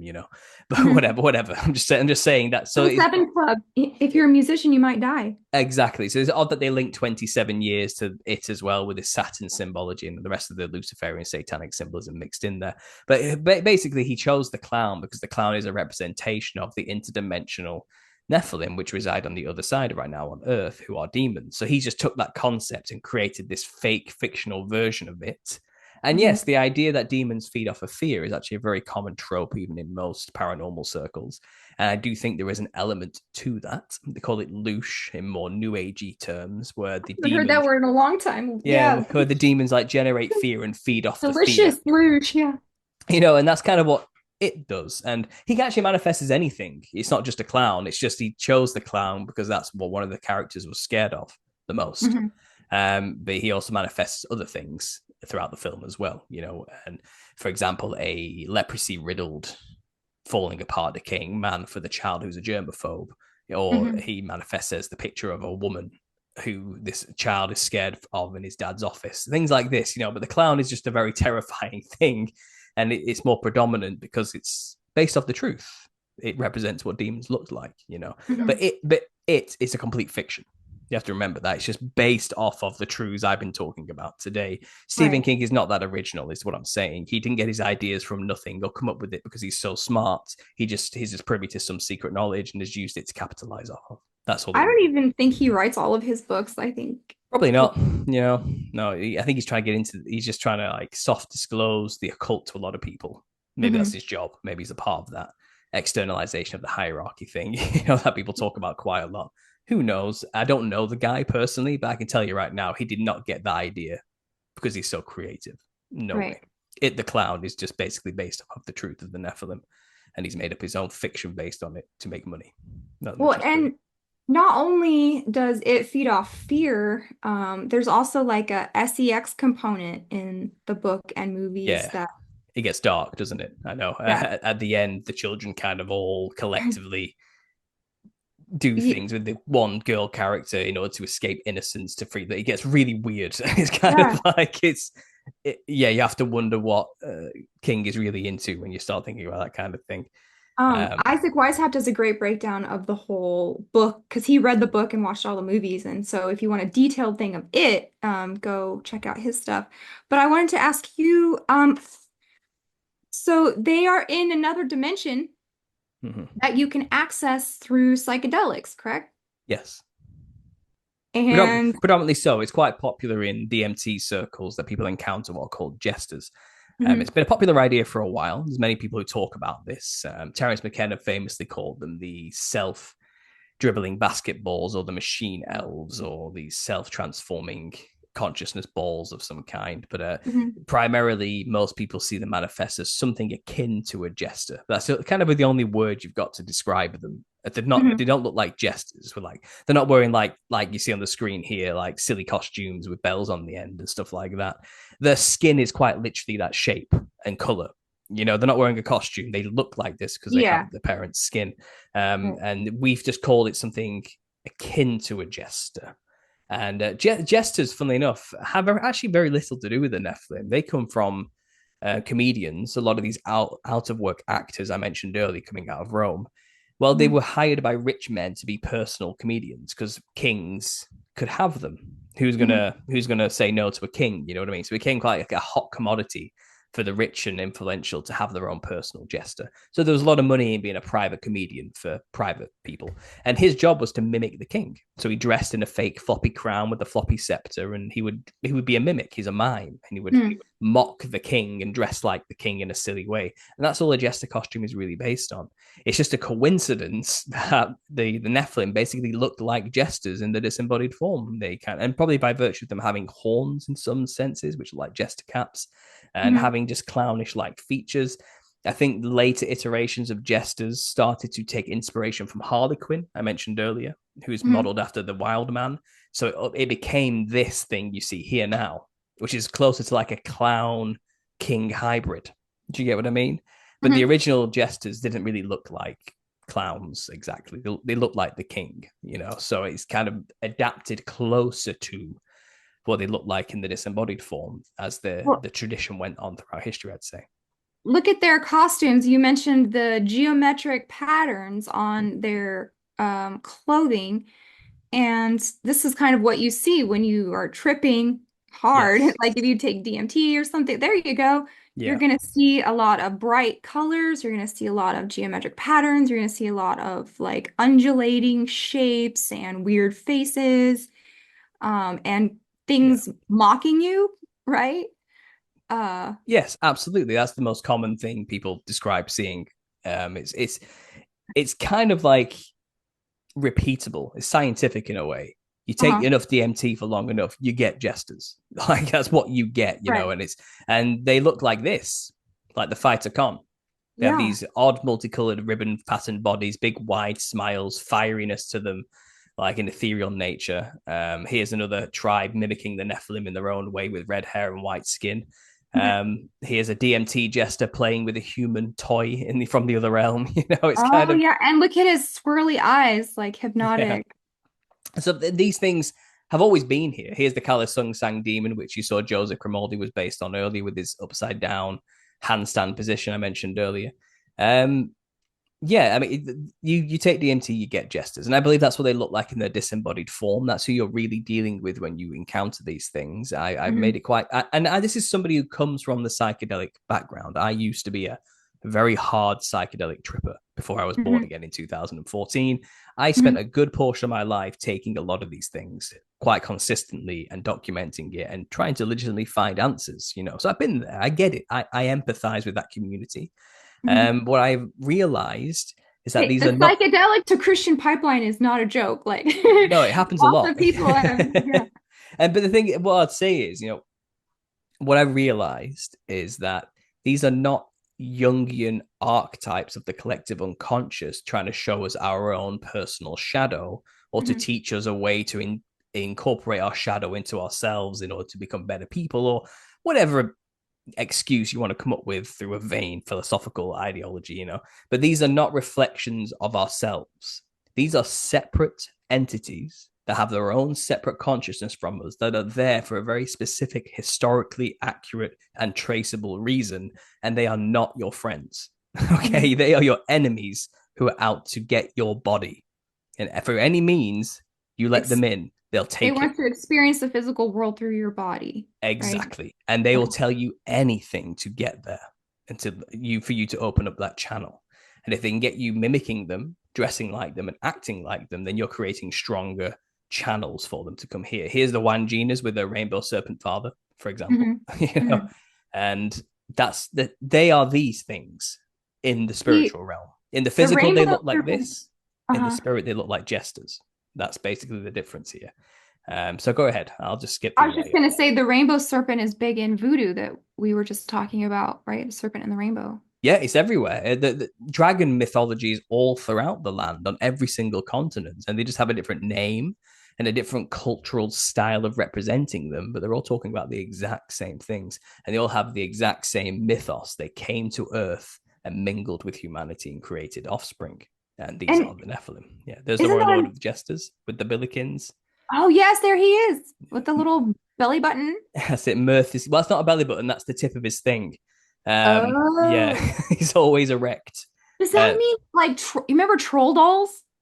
I guess they're based off of them. Yeah, in a sense, it's the same thing. Do you think troll dolls are like Billikens and their little belly button jewel is like something? It's the same thing. Okay. They're always doing this to us. I knew there was something wrong with trolls. They're doing this to us all the time. They're showing it all the time, and it's one of those occult things. It's like once you see it, you don't really unsee it. You know now, and there's no really the cat's out of the bag type of situation. Here's the early Greek. This is the early Greek theater. And this is where the first proto theater clowns existed. But they're not clowns. They're just people wearing masks. Okay. Acting like famous rich people that everyone would recognize. And this is the tradition that went to Rome, and then out of Rome goes the comedial arts. And then eventually they incorporated Harlequin. This is Harlequin's original form right here, wearing this beast mask with this multicolored patches. And he developed slowly into like a multicolored tight-skinned leotard thing by the 1800s. But by this point, he was boring. He wasn't demonic anymore. And he needed replacing. And that's when the modern clown replaced this thing, and it became like truly demonic. It became this. So there's Harlequin and the clown. The clown now dresses like this monstrous thing you see here.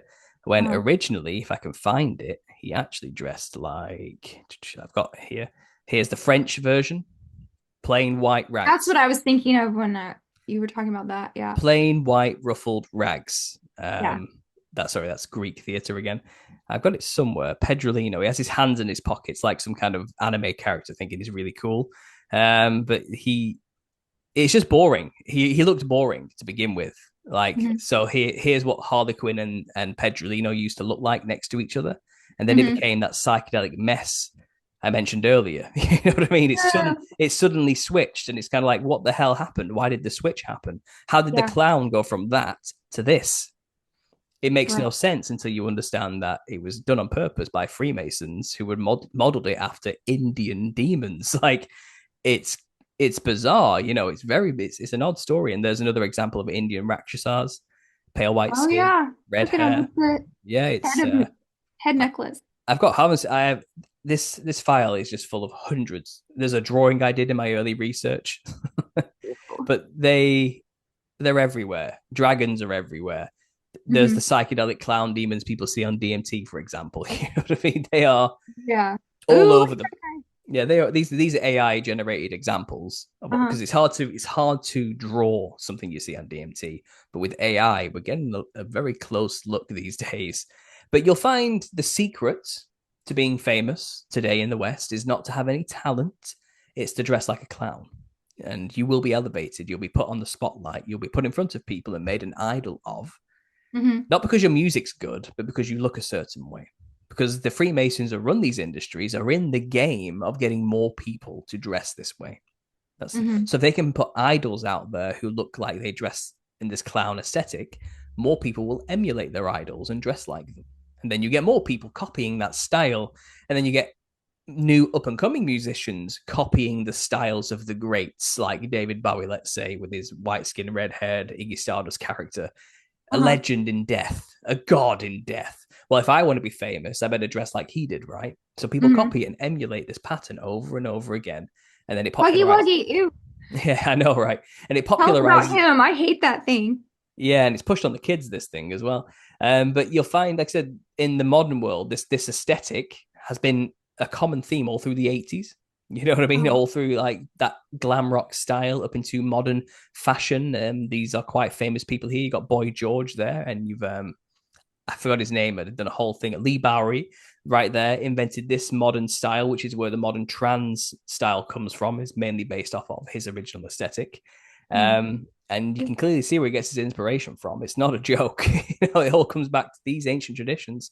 Here's sacred clowning of the Heyokas of the North American plains. Now, they believe these clowns are an integral part of their community. They're there to teach people how not to behave. But when you actually look into what they base themselves off of, they base themselves off of a god called a Wikinyan, who brings thunder and rain.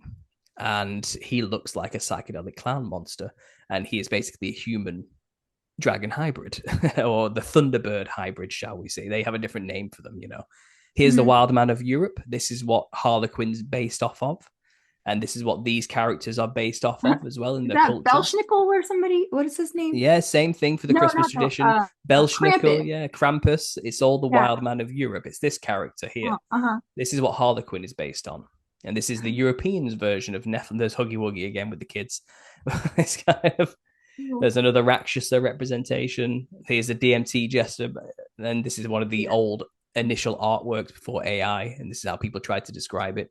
So, do you think this influenced surrealism art? Probably. I mean, surrealist art kind of, you look at people like Dali, they were always intrinsically linked with trying to square the spirit realm with the physical realm, and they'll represent their dreams and things like this. And you'll find some odd things throughout surrealist artwork. I think, what have artists always tried to do but encapsulate the indescribable. So I think a lot of surrealist artwork is this idea of, I've seen some things and I don't know how to draw it, so I'm going to try my best, but now I think with AI we're getting a real glimpse into more accurate forms, I would say. And they look a lot like what these people who dress like their ancestors dress like in Africa here, for example, like these multicolored fractal patterned messes. Here's clowncore fashion on the runways. Wow. Here's an Indian tradition. Here's Ronald McDonald with a screaming baby. I was going to ask you, what do you think of McDonald's and Ronald McDonald and cannibalism? Because, well, that's a classic one, that, isn't it? The you're eating people type of thing. I've heard that plenty of times, but I don't know if that's true. But and even the baby's crying. Yeah, right? Well, kids don't like clowns. This is the odd thing. People have done studies. It's like 1 in 10 children actually like clowns. And even that, and that kid's weird. No one likes it's not the norm. That's the one to look out for. Yeah, most kids don't like clowns, so why are they marketed towards children so much? It's really rare, and it's odd that the fear of clowns, which is called colorophobia, is actually really common. Like, it's really up there next to spiders and heights. You know what I mean? It's kind of how is that thing one of the most common fears? It's odd, isn't it? And until you actually, and this is funny because they always release an article every year without fail. I've been tracking it for like 8 years now. Every year they release articles saying scientists have figured out why people are scared of clowns, and they always say it's the uncanny valley. It's almost human but not quite, and it makes us feel uneasy, And also, we don't trust people when we can't see the facial features move because of the makeup. So it's kind of it makes us feel naturally uneasy, and that's all it is, Or perhaps we used to be hunted and eaten by something that looked like that as prey, and that kind of left a mark on us, and we now instinctively recoil at the thought of something that looks like that. And it tells us, our genes tell us, run. Like, because we are prey to these things. Yeah, our epigenetic memory is saying these things are dangerous. Yes. So Alice in Wonderland is something we talk about. Oh, look at that pretty snake. Exactly, yeah. we talk about in connection to mind control, and you did a whole video on the Mad Hatter and the Red Queen. So can you speak on Alice in Wonderland and I made that video a long time ago, actually, and they're not covered recently. So let me see if I can think of my memory. But yes, obviously, the Red Queen is based off of Queen Elizabeth, who Mhm. also has that same style. By the way, there's Pedrolino, the Italian tradition originally before it became French. But there we go. But yeah, I do have a picture of her somewhere on here. If I go back to the different image, I think she's at the bottom somewhere. Um, but yeah, obviously she's based off of Queen Elizabeth, who quite famously used Venetian ceruse, it was called. It was a lead-based white face paint, Uh-huh. and her face was like decaying. It was basically damaged from lead poisoning, and it's possibly the thing that killed her, but we don't actually know that officially. Uh-huh. But lead poisoning is serious. You don't come back from that very easily, especially when you're caking your face in it all the time. But she was quite famous for having this look: red hair, white skin, multicolor pattern clothing, and Mhm. for the royal family to believe that they have the divine right to rule because of the special Nephilim blood, it would make sense. Nephilim core fashion. Well, Wait. exactly. It would make sense she was kind of trying to emulate it. I mean, even the ruffle around the neck, which was popularized by aristocracy, which then Mhm. clowns began to wear, like this thing you see here, that is a distinctly reptilian feature. Only reptiles have the reptilian frill, it's called, which is a big round frill around the neck. And it's a very specific reptile in Australia, Oh, like actually, those weirdly enough. lizards that go like that. Yeah, they're quite famously in Jurassic Park, the one that spits in the Yes. face has the frill coming up. It's a reptilian feature, and Mhm. again you have the aristocracy wearing these massive frills with this look to them. Is it possible they were also trying to emulate something they believe they have a divine connection to? You know what I mean?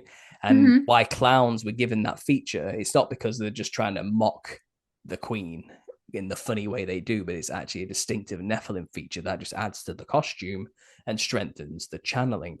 But yeah, that's who the Red Queen from Alice in Wonderland is based off of. And obviously, the Mad Hatter, I mentioned the Hat Man earlier.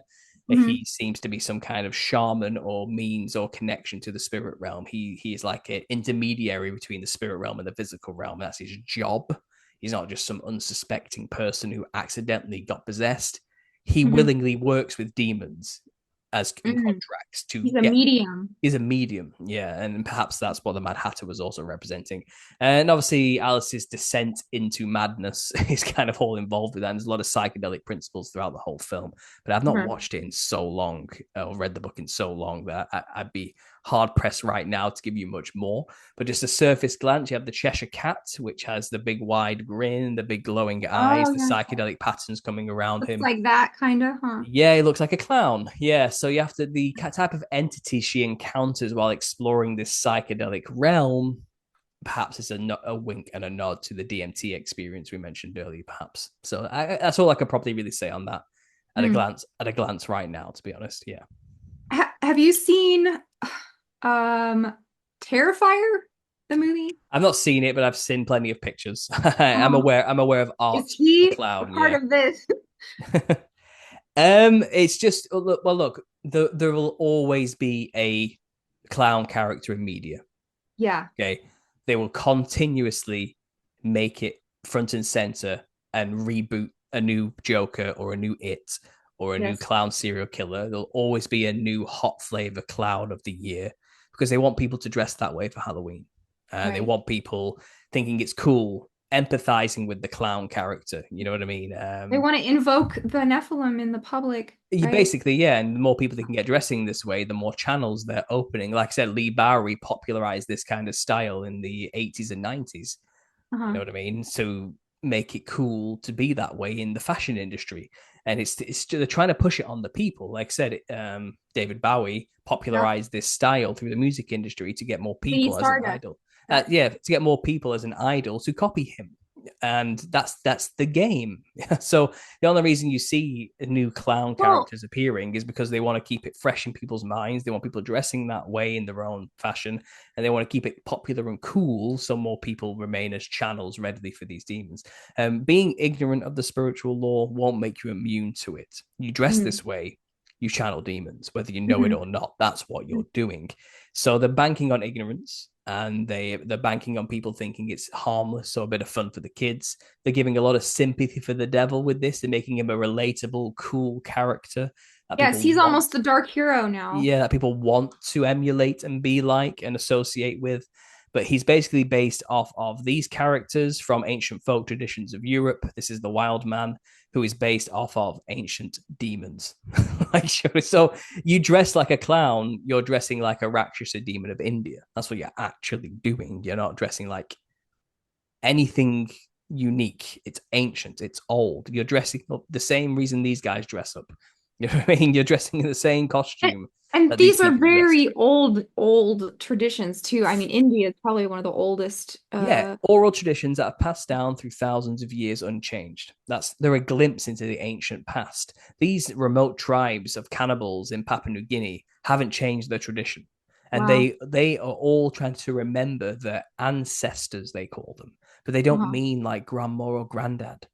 They mean the builders of their ancient civilization, primordial gods are their ancestors. They're talking about the Nephilim. So they dress in ways that emulate or echo the things that were around at one point because they think they are symbols and standards of beauty, power, and strength. The gods and kings, the ancient Nephilim. So they have red feathered headdresses and red noses and white skin. In many different ways they do it. Every culture has their own style, but they're trying to emulate something from the ancient past. And that's it. I mean, even look at these early circuses here. This is one of the first Ringling Brothers posters. I mean, you don't notice it here because it's kind of cut off on the bottom, but this is a giant clown. He has a tiny circus tent at his feet. Oh, yeah. And he is a giant among these things. They've kind of been referencing it since the beginning. They've been telling you since the beginning what the clown is. We're just not supposed to know. We don't recognize the symbol. We're not in on the joke. You know what I mean? It's always been the case. There's never been a point where the clown or Harlequin or his proto clowns, they have always been representations of demons. Always. And we have forgotten that, and we now associate it with fun and frivolity and something fun for the children. You have these elongated skulls that still have the red hair attached, for example, of these creepy creatures. Here's the Gorgon. This is Medusa. Okay, she's holding a horse, so she's a giant. She has wings because she's half angel.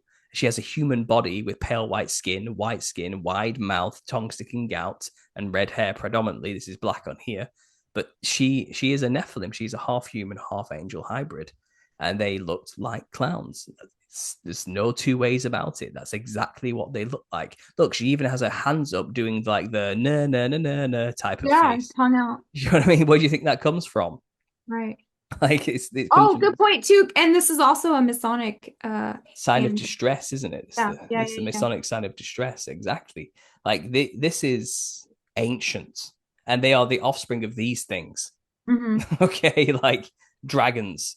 They are terrifying to behold, and if you saw one today, your heart would drop. And it's kind of a lot of people, especially in the old days of conspiracy, when people were talking about the Nephilim as like a hot button topic, they would always have depictions of the Nephilim as like really tall, ripped humans with tan skin and long brown dreadlocks, wearing like a Conan the Barbarian, like Goliath or something. Animal skin loincloth or something like that, with like a golden belt buckle. It's kind of like that's too human. Like they wouldn't, and that was what kind of got me onto this. It's kind of like that's not right. That's not what they would have looked like based on who the parents were, and when you put those two things together, you don't get something that looks like a human. I'm sorry, that's just not what they would have looked like. So that kind of led me on this path, of research, and the connections just keep coming. It's ridiculous. And like I said, I've written my first book on the thing here. You can get it on Amazon, and this is just 300 pages laying out the foundation for the theory. I'm writing the second book now, which would be another 300 pages, just showing all these examples I'm talking about with you right now, but giving you the meat, the history of each individual culture and where they say they get their stuff from, and where my theory comes into it and where the obvious connections are. Every single culture on the earth, every continent, every village has a folk tradition, and they all communicate with the ancestors by dressing a certain way, and they all have clown features, all of them, because they're all communicating with the same creatures. Now, don't get me wrong, there'll be many different kinds of Nephilim, but they're all fundamentally reptilian. So snakes don't all look the same. There's massive variation between snakes, okay? The Nephilim too would have a wide variation of color. Some of them would have had blue skin. Some of them would have had red skin, but predominantly white seems to be the go-to. You know, some would have had a red nose. Some may not have a red nose. Some might have plumed feathered frills. Some might be covered in hair. But the aesthetic similarities are there. Wide smile, buck teeth, bulging eyes. These sharp fanged buck teeth things are a very common thing. Red hair predominantly. Tall, multicolored patterns all over the body. You see the themes throughout every culture by the way these ancient folk traditions dress to channel their spirits. So that's our hint. That's our clue. You know what I mean? And biblically speaking, you know, we are kind of given a hint. In the book of Noah, which is found with the book of Enoch, it talks about when Noah was born, his father freaked out and thought that his wife had given birth to a Nephilim, because he ran to his father and says he looks like one of the sons of the angels. Yeah. And he's described as having white skin with red blotches all over it, like polka dots, and golden hair with eyes that shine. So from that, we can infer what Nephilim would have looked like. Something like Noah, pale white skin, glowing eyes, bright colored hair with red patches all over the skin. Now, Noah was a human, but he was clearly a divinely inspired and chosen, specially created human, because he was going to repopulate the earth with more humans. So he had that aura about him.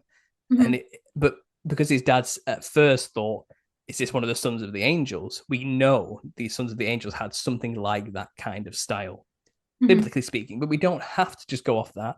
We can look at all these other cultures I'm showing you here, and they show you what they look like. They dress like them. They have them all over the art, where they're in stone.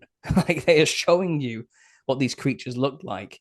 And they all just have such their own geographically specific story that everyone thinks they're all talking about different creatures. Everyone thinks they're all talking about something separate from one another, but they're not. They are the same thing, just in different geographical places. Everyone on the earth dealt with these things. They were everywhere. They were prolific. They were subjugating humanity and eating them. And this memory is echoed through the folk traditions. And that's where we can see what they looked like. So that's it, kind of summarized. You know? This is amazing. Have you seen Killer Clowns from Outer Space? People say that to me all the time. That one, that's a classic. There's Art the Clown, by the way, just thought I'd bring that up. There's the clown serial killer coming out of the void from the other realm, the black and white realm. Beetlejuice wears a black and white fractal patterned thing because he's also trapped in the spirit realm. He has white skin and green hair. You find black and white patterns seem to represent them in their spirit form. Here's an African tribe doing something very similar.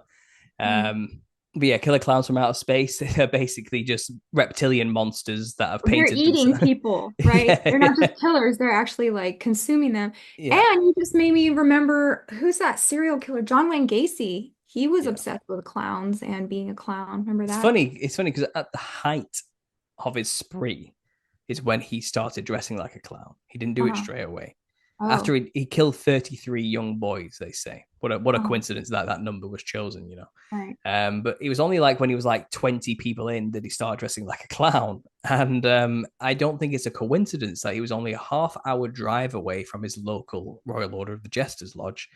He was only a 2-hour drive away from the headquarters of the Royal Order of the Jesters in Indianapolis.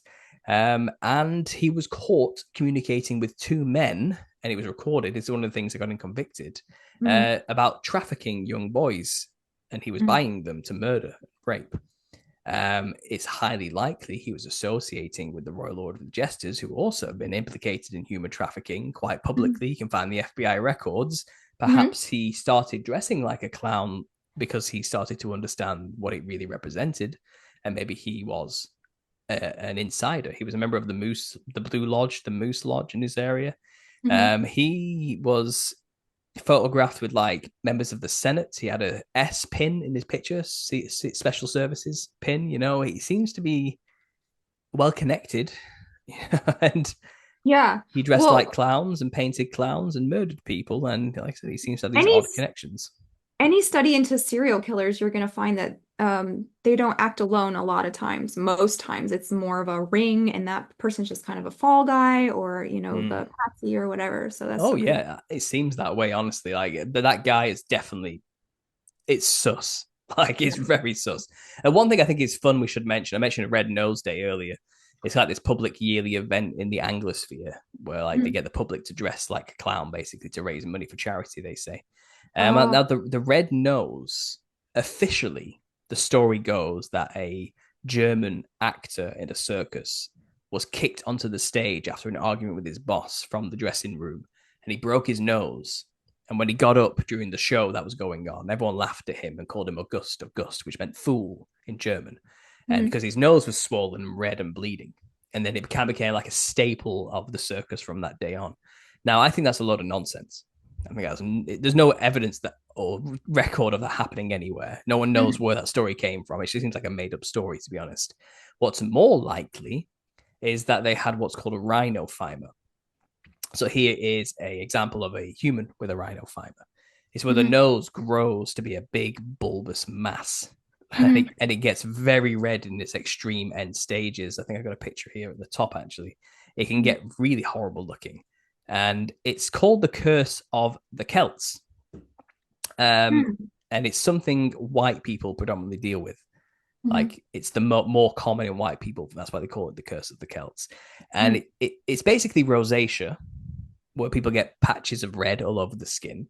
But they Mhm. call this like term end stage rosacea, like end stage cancer. This is end stage rosacea. This is the most extreme manifestation of rosacea.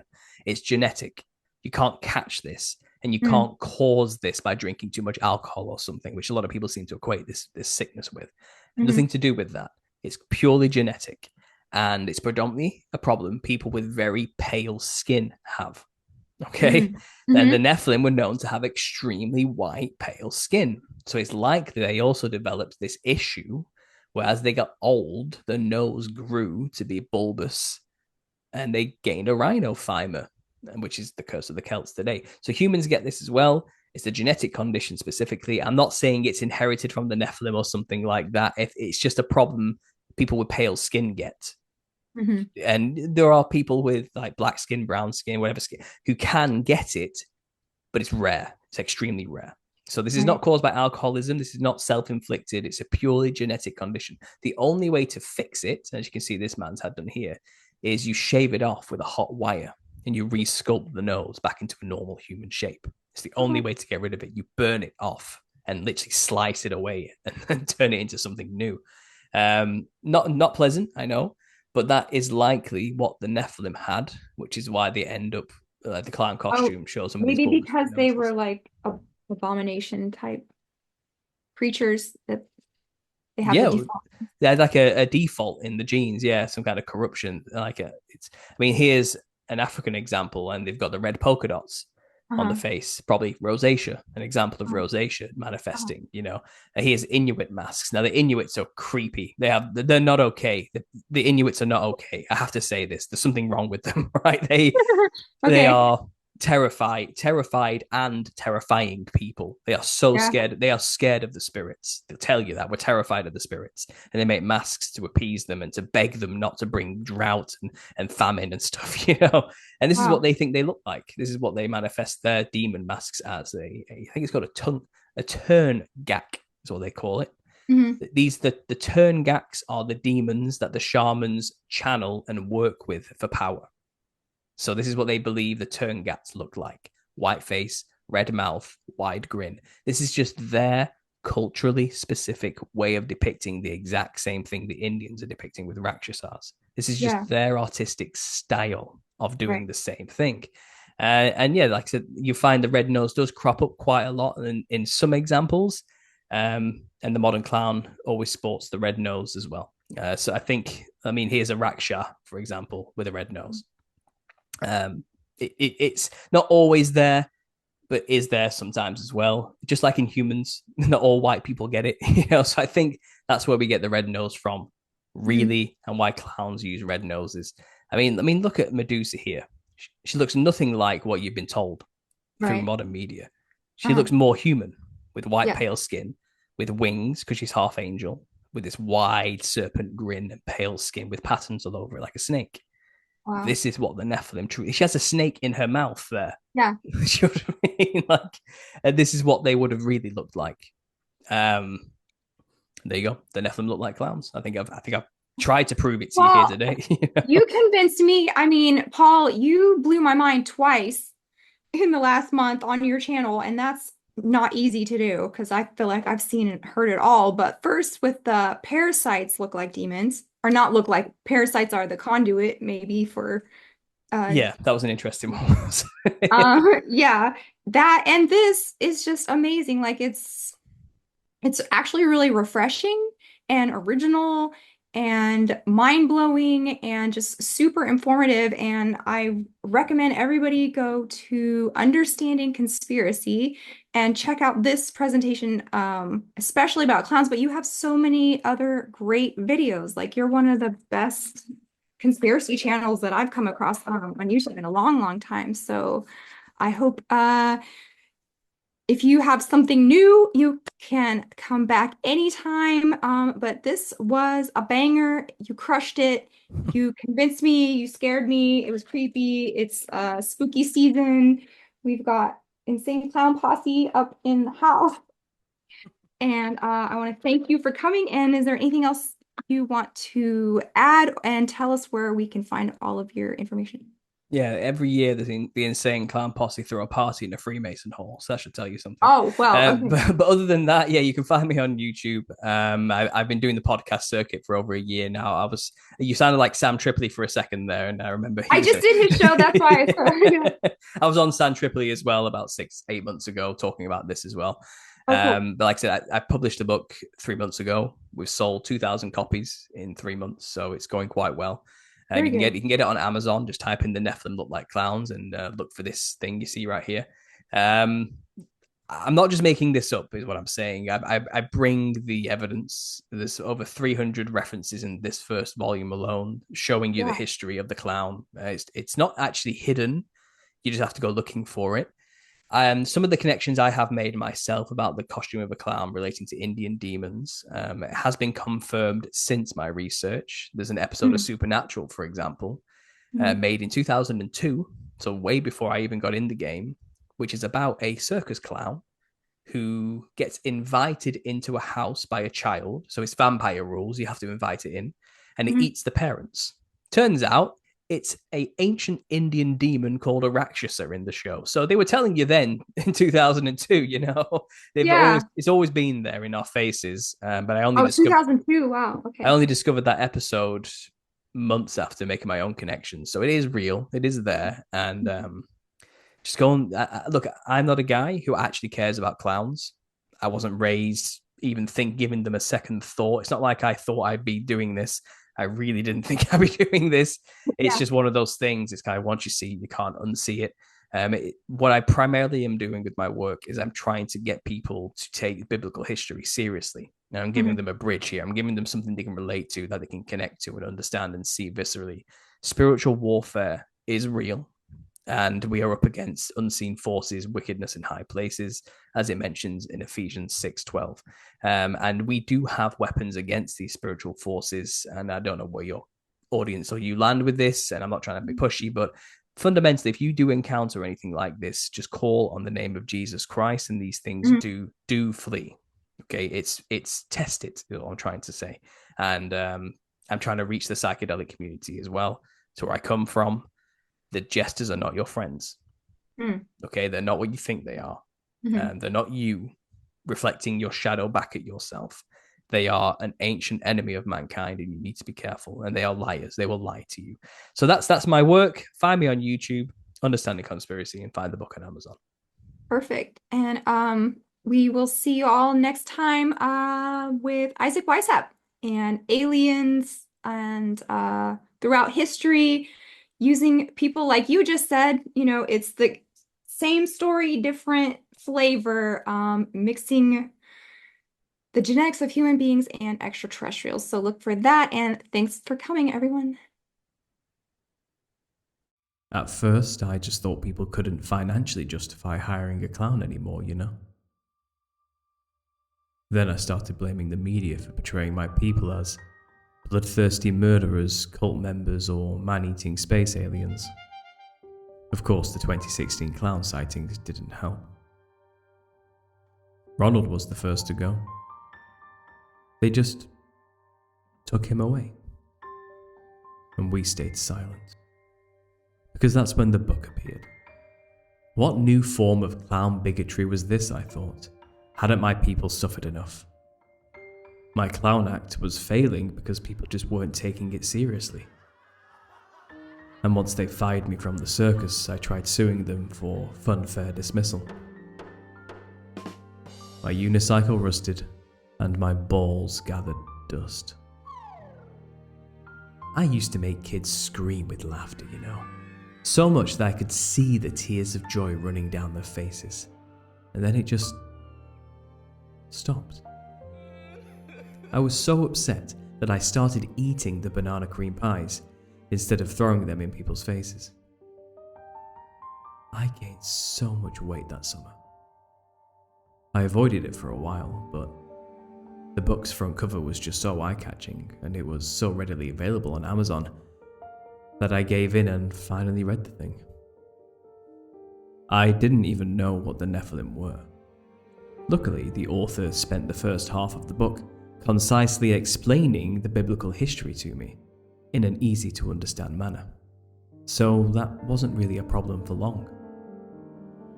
That's when I read the rest of the book and realized that being a clown is no joke.